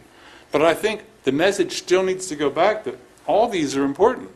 And because I'm on this board not to finagle budgets to meet their political demands, I'm here to offer what I think is best for the lagoon, not for the Board of County Commissioners or, I think it's really important that we send the message back that all these are still important. So can I make a comment and then I'll make a motion? If I agree with you, and that's why I think the targeted audience, and when you do the research, you've got to have an amount that you feel comfortable you can do the job, and that's what's in front of us. And I think you can always build on campaigns. That's what branding's all about. Branding's all about, here's something, but then we've got a new flavor of Doritos. It's all about building on your brand. So I would say, again, we've got our auditors telling us we're not spending money quick enough. So if I'm going to make a motion here in a second that, to John's point, but I would also encourage, I don't know if I can put it in my motion, for the commissioners to, if they are going to cut one, or if they decide they want to spend less, that maybe they put that money into one of the other campaigns. I know when the flyer that came out, there was an example of, on the back page, I think, of what they could do with additional amounts of money. And I'm not saying to take it all, but we've got different people telling us we're not spending enough money. And we've got an idea in front of us to spend money, and I understand and understand their concerns. I feel their concerns are valid. So what I'd like to do, I guess now, is I would make a motion that we send Virginia's table back, as John said, with these as the priorities, and let the commission go ahead and decide what they'd like to do on it, and then also that it wouldn't need to come back to us for approval in the project plan, because I'm not sure there's enough time for them to do something, then it comes back to us, and for us to approve it, then it goes back to the plan. And it doesn't matter if they've approved it, whatever we say is irrelevant, because they're the ones with the purse strings. I agree. And to carry this forward, John, I understand what you're saying. To carry it forward, if we need to cut, let's prioritize in a manner that we believe can be most effective. Granted, we think all of it, but if we think that some of it is more effective, let's prioritize that. I'm sitting here going, wait a minute, grass clippings and fertilizer, boy, it couldn't be any more related. Because I'm going to the store and buy, and by the way, it's not the commercial guys, it's the homeowners that are out there that are the abusers. And I go and I buy fertilizer, and then I put it on the ground, and then I got to cut the grass. The two things are intricately related, and I'm not sure we can't do one campaign around yard care relative to the lagoon. This is what you can do. The irrigation is a part of that. And irrigation fits in there too. The problem, I'm going to go ahead and speak as the chair. The problem from an education perspective is that you do need to target your audience. And too broad a message doesn't work. We've already committed to fertilizer and grass clippings. And in my mind, those two are off the table. And so we're looking at the others. And I think that really one of the most important things is that we have data coming back saying this was effective. And so looking at the septic system maintenance plan that the organization that John Windsor evaluated as part of our committee, they have in that plan a component to come back and evaluate the effectiveness of the campaign. That is the only way that you're going to be able to convince people who don't believe in education and the power of education to say it works. Agreed. And so I think that I personally feel that I don't want to just say, oh, County Commission, you decide, because I want to give them our best recommendation. You've asked us to cut. This is our recommendation. We're saying we're going to focus on these 3 areas. This would be our next target area, and we would save this for our last target area and leave it at that and let them decide, are they going to cut 100,000? Are they going to cut 50,000? Where are they going to cut? And that we are very committed to the fact that we want to see an entire plan being implemented where we can come back and actually have data to show you it was effective or it was not effective. So I agree with that. I think we need to, even though we've already given them our best recommendation, and they said we're not going to accept that. So now they put it back in our court to give them another one with lesser cost. So that's what they've tasked us to do, and I think we need to do that. So that's my first comment. And the second thing is, when we look at, and this is more for the public and the county commission themselves, is that when we entered the tax, we as cities representing the League of Cities, the tax is an infrastructure sales tax, and if we just did the infrastructure sales tax, the county would get a portion and each city would get a portion based on the population. So if you look at the statute, that's exactly how it would be distributed. And the cities, in a record amount of time, agreed to give all of our funds to the county to implement this plan. So we can't disregard the cities. We can't say that it's all of, this decision lies here. I think it's very important that we continue to work together in that spirit. And so I'm just saying this to the county commission and the public at large, that when we look at, this endeavor, when you hear me talk about not wanting to spend these tax dollars on sewer maintenance and things like that, that's because we put our money in the county's hands to implement the plan, not to deal with county problems. Do you see what I'm saying? So it's not that we don't love the county.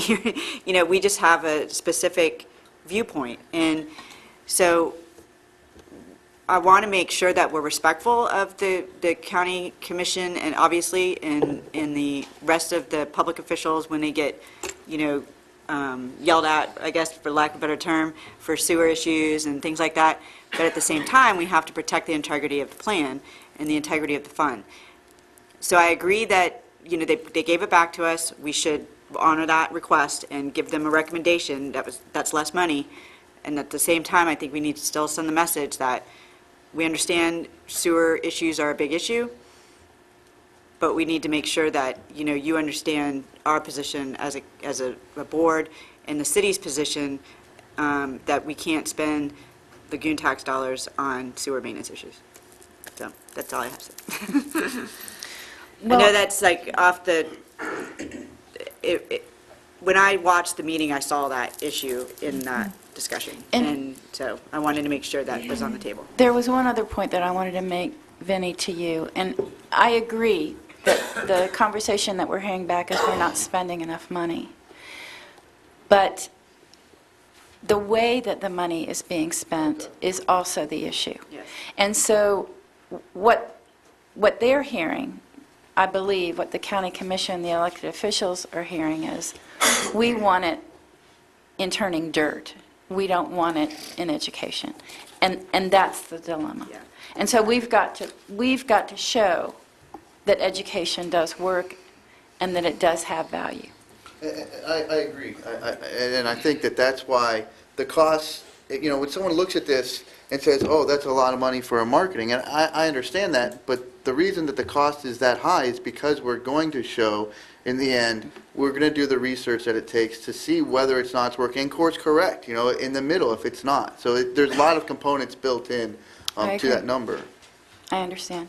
Okay, I'll entertain a motion. Does somebody want to? Well, I thought I had made a motion, but there was no second and there was no discussion. But so I don't. But I would gladly amend my motion if the thought. Maybe we ought to get a second. My motion was to send this flyer back to the commission in an order of these are our priorities, and that is an amount that the company has said should not be less than if you're going to do a marketing campaign or a behavioral correction campaign with research. And that these are our orders of priority. But having that and not going for a second, I would gladly amend that if. But let's get specific. What is the order of our priorities? That's Right. what we need to vote on. Right. Well, I thought it was the one that I said, I said as the table Virginia presented.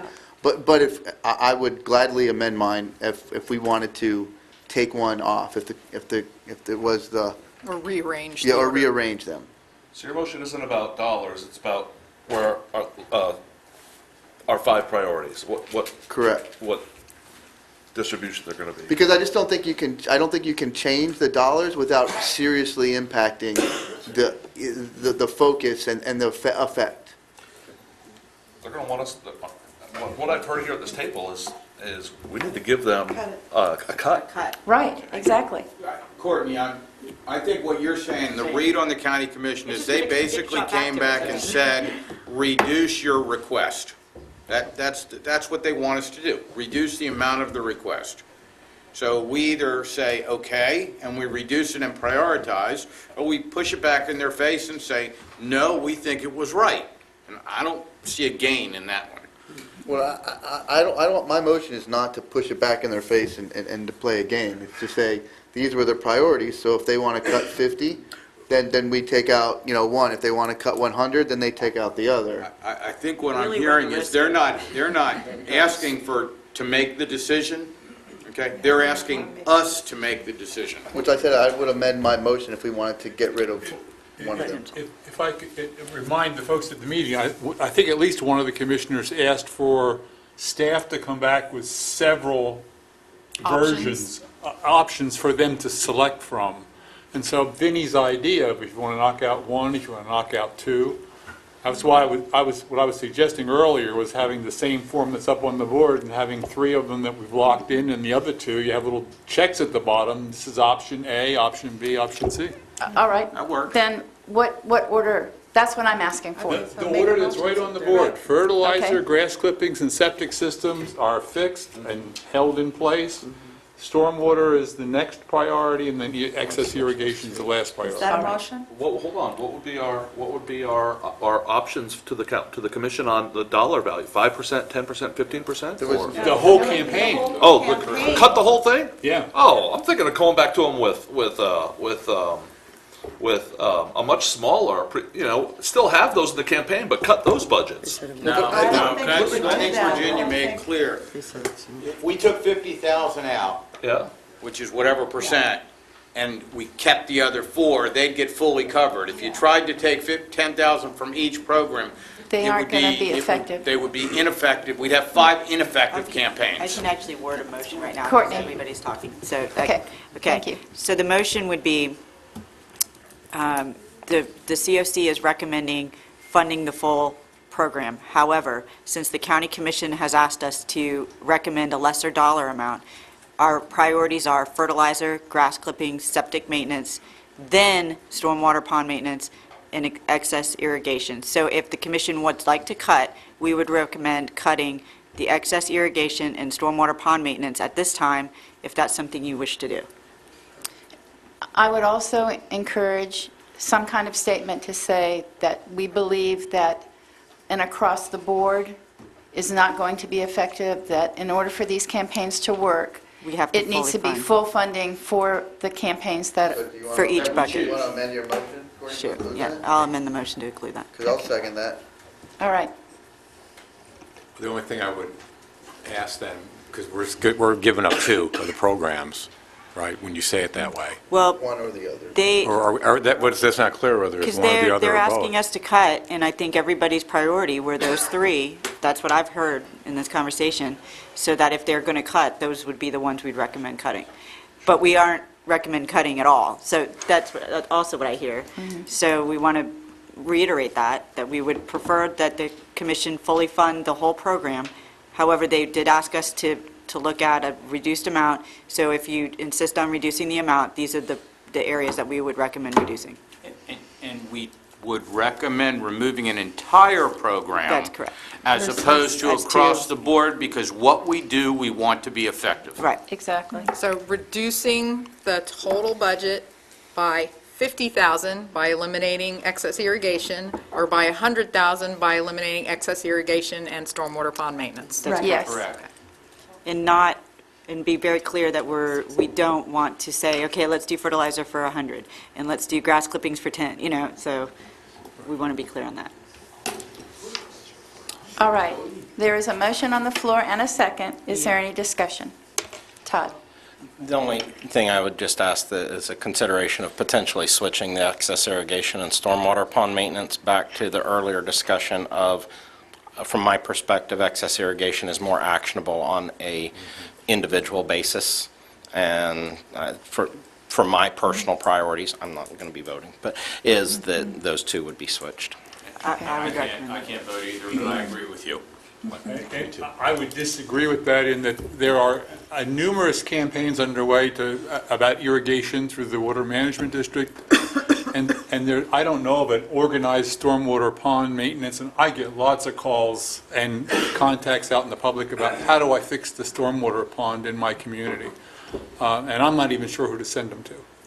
And So what can people do? Yeah.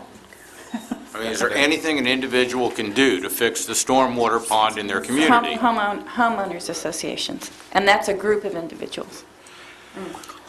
So, That is a large group of individuals, homeowners associations, and they determine how those stormwater facilities are being maintained. That is their job.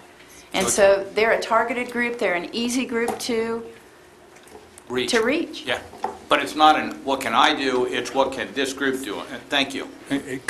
perhaps it's, rather than prioritizing them, making them equal. If you want to cut one program, you pick the one you want. If you want to pick 2, you pick the 2 you want, and the 2 to cut are the last 2. the last 2. Okay, yeah. Yes, John. I had a point of order. I hate to bring it up now, but do we need to ask for public comment on something like this? Yes. Yes, Yeah. we do. And it's, and it normally would go on before we'd had our discussion, wouldn't it? No, I think it's after our Well, we discussion. usually, It's Well, we after- haven't take public voted. comment at discussion Before and the vote vote. the motion. Right, we Okay. have not Before the voted, so vote. this would be Okay. an appropriate time. Is there anyone from the public, I don't have cards, but is there anyone from the public who would like to speak to this issue?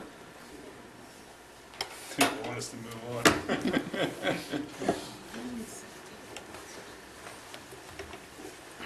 I'm Vince Lamb. I'm with the Brevard County Indian River Lagoon Coalition, but I'm speaking my own opinion here. I watched the video several times on this topic, and I support what you're doing here. I think particularly leaving the 2 items equal and letting the commission decide what's important to them is a really good choice. So, thank you. Thank you.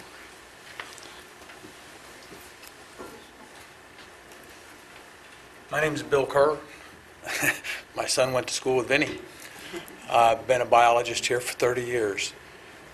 I was on the Indian River Lagoon National Estuary Program with John in the beginning, and what you're facing is a public outreach program. The Indian River Lagoon National Estuary Program failed miserably at this to begin with. What you've got is a public perception problem. What you have is an item that you have, I believe, is, from what I'm hearing, well thought out. I don't think you should cut programs all across the way. Eliminate a program as necessary, but you need to send, in my opinion, to the commission the message that if we don't do this right and don't spend the right amount of money, it will not be effective. If we had been effective in this in 1990 when we started, we wouldn't be here with the lagoon for what we got going on, because people would be on board. Thank you. Thank you. All right. Seeing no further public comments, are we ready to vote? All right. All those in favor of the motion as it stands? Does anybody want to reiterate that motion? Basically sending back the message to the county commission that we believe that they are all important, that we are prioritizing the first three, that we do not want those cut, that if they feel that they need to cut, we are recommending that they cut one or more of the two remaining. And that we want to fully fund. We want to make sure that the three- projects are fully funded. We do not want any across the board cuts. All right. All those in favor signify by saying aye. Aye. Opposed? Motion carries. Thank you. On this subject, the motion's over, but I want to, before we move on really quick,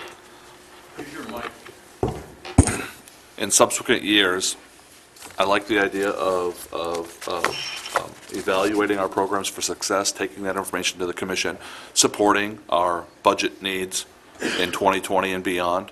We can all make an argument that this budget should be, double what it is. So next year, when we're faced with this again, hopefully we can be better armed with information to support our budget request. Data. And we're going to spend hopefully $35 million this year, and we just spent a half an hour talking about $300,000 out of $35 million. So I think people need to understand the focus is getting stuff done, and we just did this because we had to. Well, unfortunately, sometimes political concerns can override logic. It's a process. It's a discussion that hopefully makes ideas better. It's a process. So, as a formality, right, we're in the middle, your very next item is going to be the plan. And so, is there a way that you can give us direction so that whatever the board decides, that's what we do in the plan, without it needing to come back to you? If it needs to come back to you, we'll bring it back to you. That it's just going to delay us getting those projects going. Can I give a parameter on that? As part of our, if the motion is made to accept the plan as it stands, with the exception that whatever the county commission decides to do about the education portion will be amended in the plan. Almost. Okay. I believe that the reason that they wanted to hold back funding from education is to turn dirt. And so I would expect that there would also be some direction on take whatever is not spent on outreach and spend it on such and such. So Right. if there's any sort of framework you want to provide on that, or if you just want to say that, wherever they direct it in the plan, make that change, or that's what you want to come back to you, or... It's not going to get spent anyway, but let's say we have $100,000. Were there any proposed projects from the cities or any municipality or private individuals that didn't make our cut when we went through this 2 months ago? There were not proposed substitute projects. There are, in the back of your plan now, there's a whole section on unfunded projects, projects that we have identified, done the cost effectiveness, and then we, came up with, we're going to fund the top ones all the way down to this level of cost effectiveness, and beyond that, we're going to stick them in this unfunded table. So when you look at those tables and what the opportunities might be for the dollar amounts that we're talking about, on the scale of $50,000 or $100,000, there are few projects to choose from. You could do one $100,000 stormwater project. There are some package plant upgrade the river spray field, but if we can get them connected to sewer, we would want to do that probably instead of upgrading the facility, and we haven't done enough homework on that yet. We could do more of these quick connects. There are additional homes that we've identified on septic that are adjacent to sewer. What's in the plan is funding all of those that are loading more than 10 pounds or more of nitrogen per year. And so, we could look at which ones are loading 9.9 pounds a year, 9.8 pounds a year. So in theory, you could do 5 more quick connects. Well, just to clarify, each campaign was $300,000. Well, over the 10 years. I don't know that we're talking about the 10 years, right? We're talking about 1 year. Fine. So that's, how many quick connects is that? 6.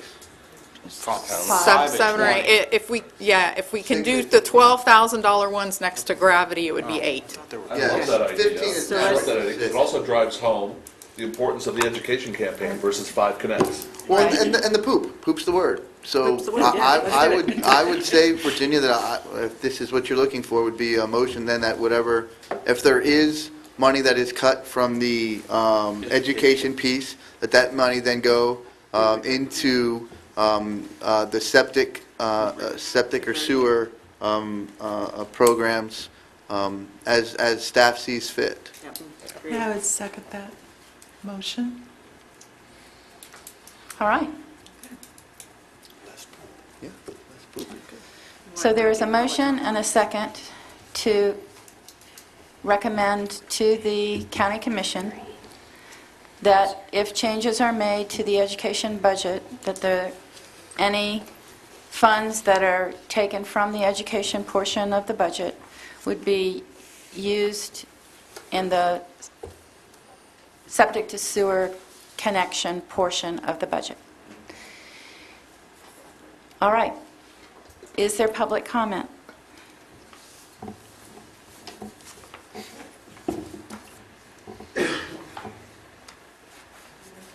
Seeing none, we will vote on the motion. All those in favor of the stated motion signify by saying aye. Aye. Opposed? Motion carries. Thank you. Okay. I'll leave the hard job to Marcy Frick with Tetra Tech to present the changes to the plan, the proposed changes to the 2019 plan. Well, and I'll try to make this relatively quick because we did cover a lot of the major items already. But thank you for having me back. It's good to see you all again. What I'm trying to highlight today is really the big changes to the plan, and again, we've talked about a lot of those. Like we did last year, we did send a version that had highlights where we changed major things. There were some things that are hard to highlight, but we did try to still keep it readable but highlighted. And at the end of this, we will, for the record, create a track change version between last year and this year so you can see everything. The table of contents is largely the same. We did, add a new Section 7, that's now the 2019 plan update, which then shifted the summary of the plan to Section 8. And we modified some of the appendices, which I will talk about. There are some big changes throughout that were not highlightable. The biggest one was ADA compliance. I know you all have talked about this at several of the meetings, but in order to make sure we can ultimately post this document to the county website, we have to make some changes. Some you all can't see. The big ones that you can see is we did have to reformat some of the tables. You can't have merged cells. So you'll see that one of the big ones is in that rainbow table, so we did split that out some more. Another big part of this is we can't have acronyms and abbreviations. So you'll see a lot more spelled out now. We're down to just 5 that we used way too many times to spell out every time. The format, we did tweak. That's the ADA requirement. ADA requirement, yes. Which we shouldn't use the acronym for. I know. It's up there. I made sure that there are no acronyms that I didn't define. The reader has a hard time. So like it doesn't read IRL, it reads URL, it tries to make a word out of that. And so any acronyms we leave in there, we have to physically go back to the PDF document, and instead of just having IRL, we have to link Indian River Lagoon to it. And so we tried to reduce the number of acronyms to prevent how much work on the back end that was. We received a comment from the COC, since we do keep adding tables and figures and rearranging, that instead of just numbering them 1 to, I think we landed around 100 last time, for each section to have it, section, figure 1-1, 1-2, and then when you get to section 2, 2-1, 2-2, so you'll see that now. There were some terminology changes when the county was coordinating with DEP on the oyster projects. They asked that we change the terminology from reefs to bars. What we were building wasn't meeting their definition of reef, so it's just a terminology change. Last year we used vegetated live-in shorelines, just to streamline that and make it a little bit easier. We changed that to planted shorelines. We also changed artificial flushing to enhance circulation. You all heard a presentation from Dr. Zerillo a couple months ago. There's other ways to increase circulation than just creating those artificial channels, so we wanted to be more encompassing. In section 1 and 2, that's our background and our approach. None of the language there changed. Section 3, as we already discussed, we did update these graphs to reflect the latest information on the Muck Flux. So the table and the charts were updated. The rest of the text remained the same. Section 4 goes into all of our recommended project options. 4.1 is our reduced projects. So public education and outreach, we may have further edits here.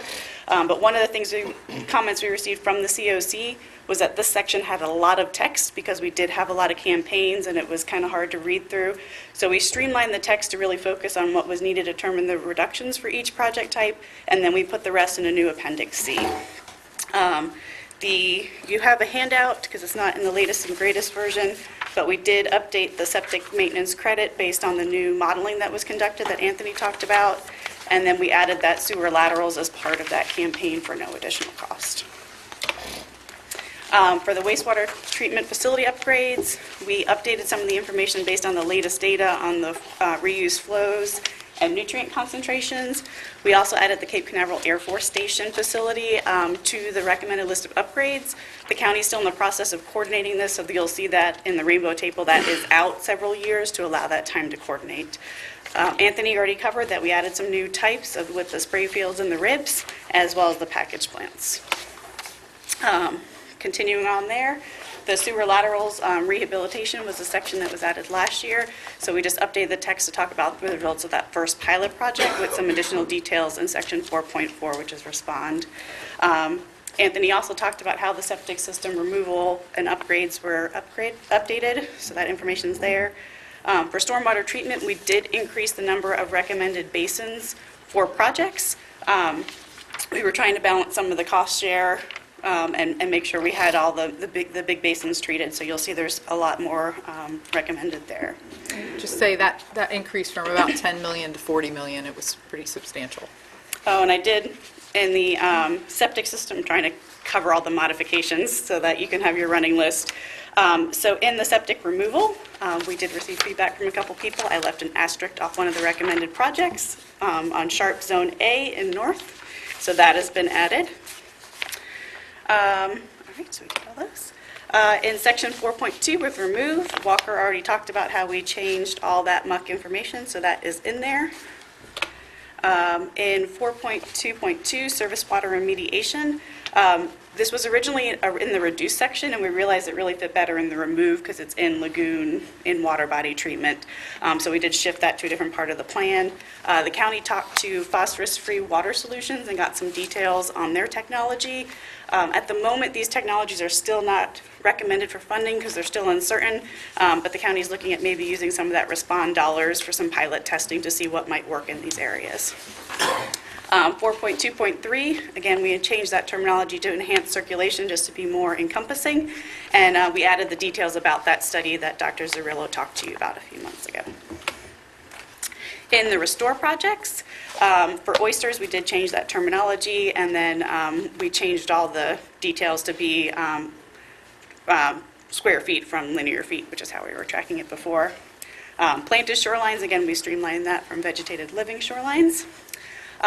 Last year when we split out oysters and planted shorelines, we kind of brought that 20 miles to both. We had the 20 miles for oysters as the way to flush the lagoon annually through the oysters, and we brought that 20 miles into the planted shorelines.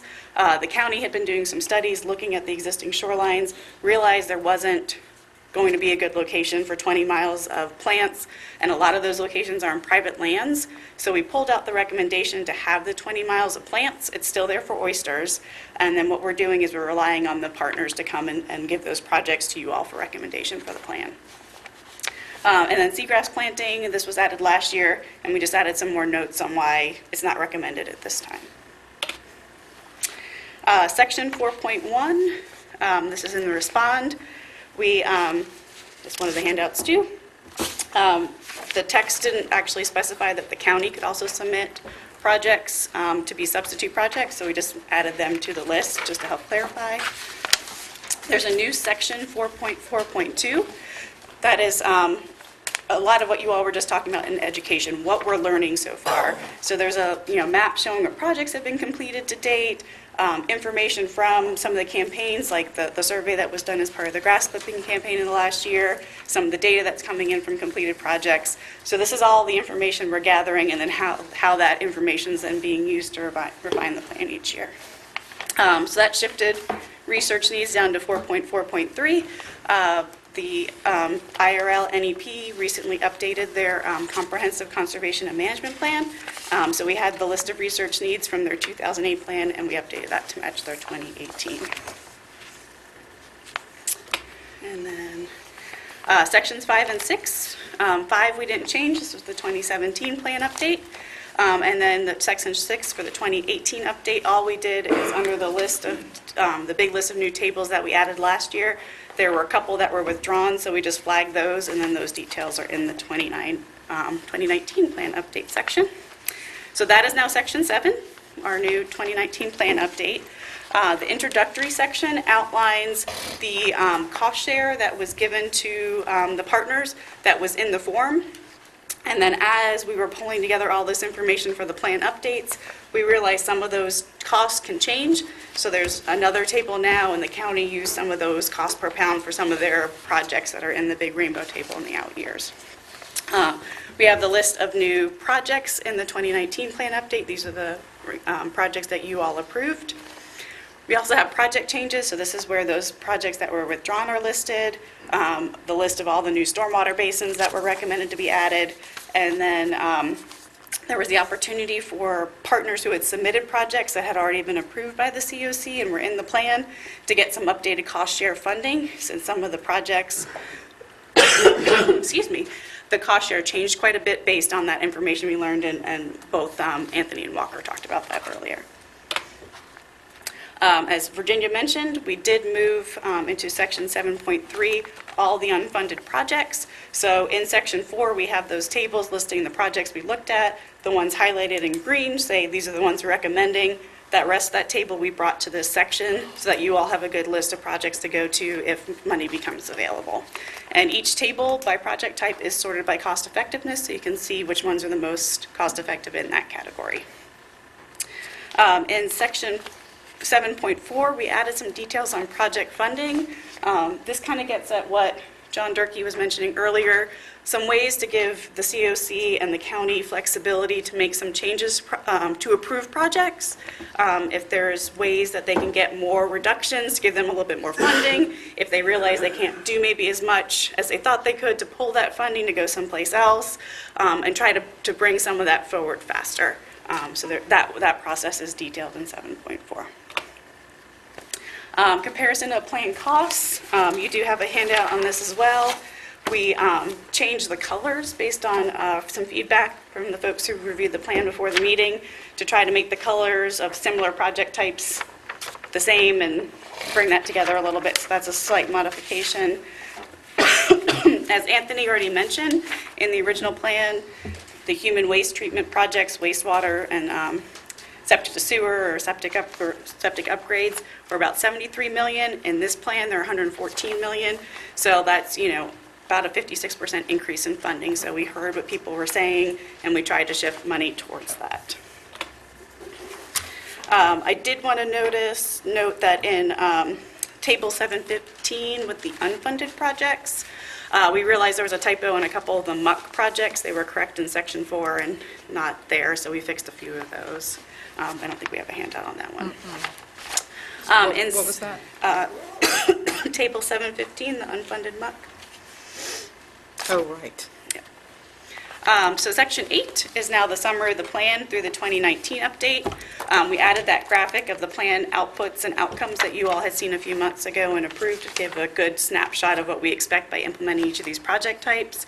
As we did every year, we updated the progress towards the proposed TMDLs compared to the new projects. We updated the reductions associated with the remove and restore projects because only the reduced projects are compared to the TMDLs. We updated all the summary tables with the TN and TP reductions, and there was a slight modification on the Osprey Basin lateral repair project. It said in the plan, not applicable under phosphorus. We changed that to be determined. The handout on that one as well. The rainbow tables, you will see, have gotten bigger and better. To try to make them more readable, we did put each project on its own line. Especially in the stormwater, we had like 4 or 5 projects. If they were near one, all kind of rolled up, and it made it hard to tell how much was needed for each one. So this makes it very clear what's needed for each project and what year. And as we had last year, we have one table that's more in the 2016 costs, and then one that has the inflation as over time. The appendices, Appendix A was unchanged. Appendix B is the references, so the only changes here were the new ones that we referenced, and those are highlighted. Appendix C is that extra language about the public education. It came from Section 4 unchanged. It's just now in the appendix. Appendix D was C in the last one. And what we did here, this is the septic system removal. And since we did really change the process, as Anthony outlined, we wanted that history of what was originally in the plan, so we brought that back to the appendix with the old recommendations and then the new information in Section 4. Appendix E on the stormwater was Appendix D previously, and these tables were updated to show which other basins were deleted because they were found not to be feasible, and then all the new stormwater basins. And then Appendix F was previously Appendix E, and we have no text changes. And with that, I will take any questions or comments on what was changed. I had a question, Marcy, and I know this is probably a Herculean, well, the track changes at the beginning is a Herculean effort, but is there a way, and if not, maybe I can try to help, to see if we can get a track changes from the original plan to the current year? And the only reason I say that is because by year 7 or 8, I wouldn't want somebody to have to go back through 6 track plan versions to see where we originally were. Yeah, so they actually have in track changes, there's a function you can compare 2 documents, so we can do that between the original and the current. Okay, if we could have that available. Yep. Yes. Boatload of reading, and the fact that you highlighted in yellow as I'm going through the screen made the document, it made it relatively easy to do. So thank you. You're welcome. Huge difference. Well, thank you. All right.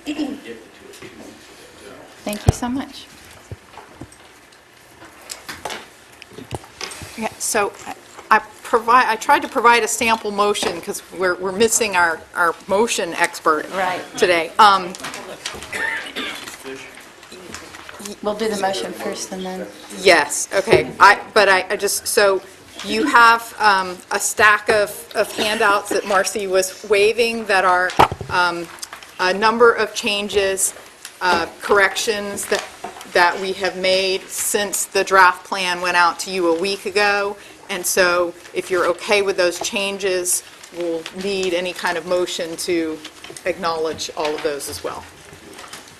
Yeah, you want me to? I have a running list. I was just, since when we I'm get to sitting that in the point. seat of the motion, or motion expert, maybe I should give this a try? Wait, we need public comment first. Don't we need a motion in a second and then discussion with the public comment? I thought that's how it normally goes. Actually, no, it doesn't No? normally go that. You need Well, then All right. I stand corrected. Thank Or sit corrected.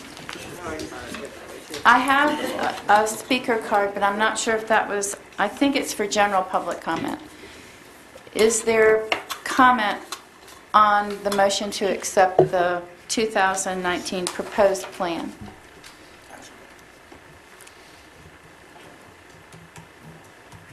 All right, seeing none. Then I will entertain a motion. Okay, so I move that the Save Our Indian River Lagoon Oversight Committee recommend approval to the Brevard County Board of County Commissioners of the draft Save Our Indian River Lagoon Project Plan 2019 update as presented here at the meeting, including those updates, and also include the commissioner's choice when it comes to the education component. Second. All right. It's been moved and seconded. Is there any discussion? Hearing none, all those in favor signify by saying aye. Aye. Opposed? Motion carries. All right. That does bring us to general public comment. Mitchell Roffer? Do we need a motion to Extend the time? Yes. Motion to extend 15 minutes. Is there a second? Discussion? All those in favor? Aye. Aye. Opposed? All right. We'll extend for 15 minutes, or until we're done. Yeah. Mitchell? Thank you.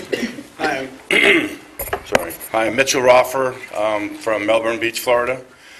My comments relate to the earlier comments about that water and wastewater, municipal wastewater, is not a problem in the lagoon relative to anything else. And I'd like to see that proof in any documentation, any scientific articles, that the water, wastewater coming into the lagoon is small compared to the other sources of nitrogen. If anyone has that, I would like to see it. There's numerous articles in the scientific literature explaining the importance of removing nitrogen from the municipal wastewater in order to keep your ecosystem healthy. And I believe that Brevard County has a problem with municipal water, wastewater treatment, not only in the year 2019, but for the upcoming years 2050, when the population in the county is increasing and we have no real active plans to truly update our water and wastewater treatment, never mind now the problems we have in nitrogen and phosphorus coming into the lagoon system from that, as well as pharmaceuticals, pesticides, and other chemicals. So I think you should further consider the water and wastewater treatment aspects and the nitrogen input from that source. Thank you. All right. Are there any final comments? Courtney? I just wanted to respond to that. I don't think anybody on the committee has ever said that wastewater in septic and things like that aren't important. I think the plan, we have a graph that was very clear that, it's, the Muck Flux is a bigger contributor, and I think we all agree with that. So we're just responding to the plan and the data that goes into that. But I don't think anybody here believes that the wastewater treatment and septic upgrades is not important. That's definitely never been a statement of the committee. I think we all agree that it's a very vital strategy that we all have to work on, and we're definitely behind that 100%. So I just want to make that clear, that it's very important to us to do these projects. And I think in the update, if you look at the projects, that they're very much a big part of the plan to do a lot of the removals. So I just want to make that statement. And if I could just add to that, is that the plan is funding a lot of things where there's additional nitrogen removal relative to municipal wastewater treatment that goes beyond compliance with the minimal rules. It's that compliance with basic rules, such as don't have SSOs for sewage spills, that is where we've said that that's not as consistent. It's that nitrogen number. But we've got many things, such as the conversion of this plant, the package plants, such as looking at reclaim improvements, things of that nature, where that clearly the removal of that nitrogen benefits consistent with the mission of this group and has made it into the funding. We just want to make sure that we don't spend lagoon tax dollars on maintenance issues of a utility, that a utility tax or utility fees should be paying for. So that's really the break that we have. And so because there's not other funding sources for dredging, and there's not other funding sources for septic to conversions. That's why we created the tax, because we needed a funding source for that. So we don't want to shift these dollars to something that utility fees could easily pay for and should be paying for. So that's our line that we're trying to draw in the sand. So I just want to make sure that we agree that, and when we say municipal systems, we have to be careful of that, because the county utility is a utility, and the county utility accounted for over 60% of the spills in the county in the past, during the hurricane. So we want to make sure that we be careful with that language. The municipal systems and the county systems are what we're talking about. I was going to say, too, the information that we got came from the county for the spill. Correct. So that was a number and that they gave to us. And the other thing is there were a lot of cracks in the pipes of the Brevard County utility that ran down the lagoon. And this was a problem that was known about. I think Howard Tipton, county manager 3 years ago, give this presentation about a 10-year plan to replace that pipe. And I think, was it a year ago that the county commission thankfully voted to speed up that process?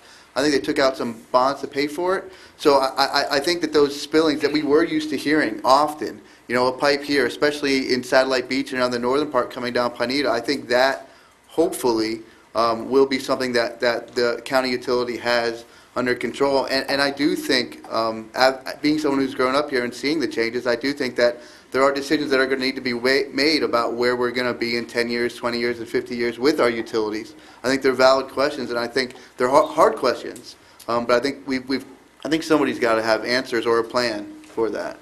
And just to add on to that real quick, I was there. I remember watching those meetings when they raised the rates for the utility. And that's not an easy decision, but they did do that. They raised their rates. They prioritized projects. Those trucks are everywhere on the beach side. So they are definitely moving fast on getting those improvements done. And I agree that they have a study underway right now to look at their utility, from on the beach side perspective, to see how they're going to handle that future. And so I think the utility is doing a good job in responding to it. I just, want to make sure that people understand that. We have the DEP reports for 10 years for all 67 counties. I've certainly read the number of reports and the volume of the reports, and from the county and municipalities, we know what percentage of those fluids are sewage versus et cetera. And not to put words in Dr. Roffer's mouth, but I think that what he is concerned about, and while it doesn't fall within the purview of what the citizens asked us to use the tax for, as Courtney has defined, is a long-term comprehensive look at wastewater treatment by all of the utilities, be they city or county, for the population growth that we're going to have. Agreed. That we are not, it is my belief that we are not raising this small amount of money relative to that project, $400 million over 10 years, for an infrastructure that should be paid for by the utilities and the ratepayers, and that we are supplemental, specific to projects that had no other funding source to work on the lagoon restoration. So, I hope that answers your question, Dr. It's not just Roffer. population, but it's also sea level rise and storm surge Well, that that's are gonna going to happen. impact us in the next 20 years, too. No, what inspired me was the comments that the public is caring too much about sewage spill. And it reminded me of the other estuarine systems in the country that have managed to be way beyond what we're doing now in fixing the lagoon, realizes that municipal water and wastewater, the stuff that is being treated properly, is still the major source of nitrogen in their systems. And that has to be dealt with in the long term. And while the funding for, say, the Lagoon project, I clearly know that it's not involved in this group has to be well aware of that source of nitrogen. So what you may be doing here is only may fix part of the problem in the long term. So you're basically advocating for, we need to look at, even though our funding source may not be paying for it, we still need to be advocating for those solutions. And being That's aware what basically- yeah. what those problems are relative to what you're doing, because once you Wait a find minute. out, Wait. you connect all the septic to municipal, you still have the nitrogen in the water that you're trying to get rid of in the first place. Agreed. All right, thank you. Sorry. All right. Yes. Is this John's last meeting, or do you get next month? Virginia. I thought last meeting was my last meeting. Everybody is on through February. February, okay. And if the selection of your replacements does not occur before the March meeting, then your terms continue until you're replaced, as long as you are willing to So serve. if we just don't replace John, we force him to stay. All right. Well, thank you for a great meeting and for a plan. We have a 2019 plan. Thank you. We're adjourned. The opinions expressed by any member of the public during any period of public comment do not necessarily reflect the views or opinions of the Board of County Commissioners of Brevard County, Florida, Space Coast Government Television, or the program sponsor, and are solely those of the presenter. The Board of County Commissioners of Brevard County, Florida, Space Coast Government Television, and the program sponsor hereby expressly disclaim any and all responsibility or liability for any defamatory or slanderous statements expressed by any member of the public during any such period.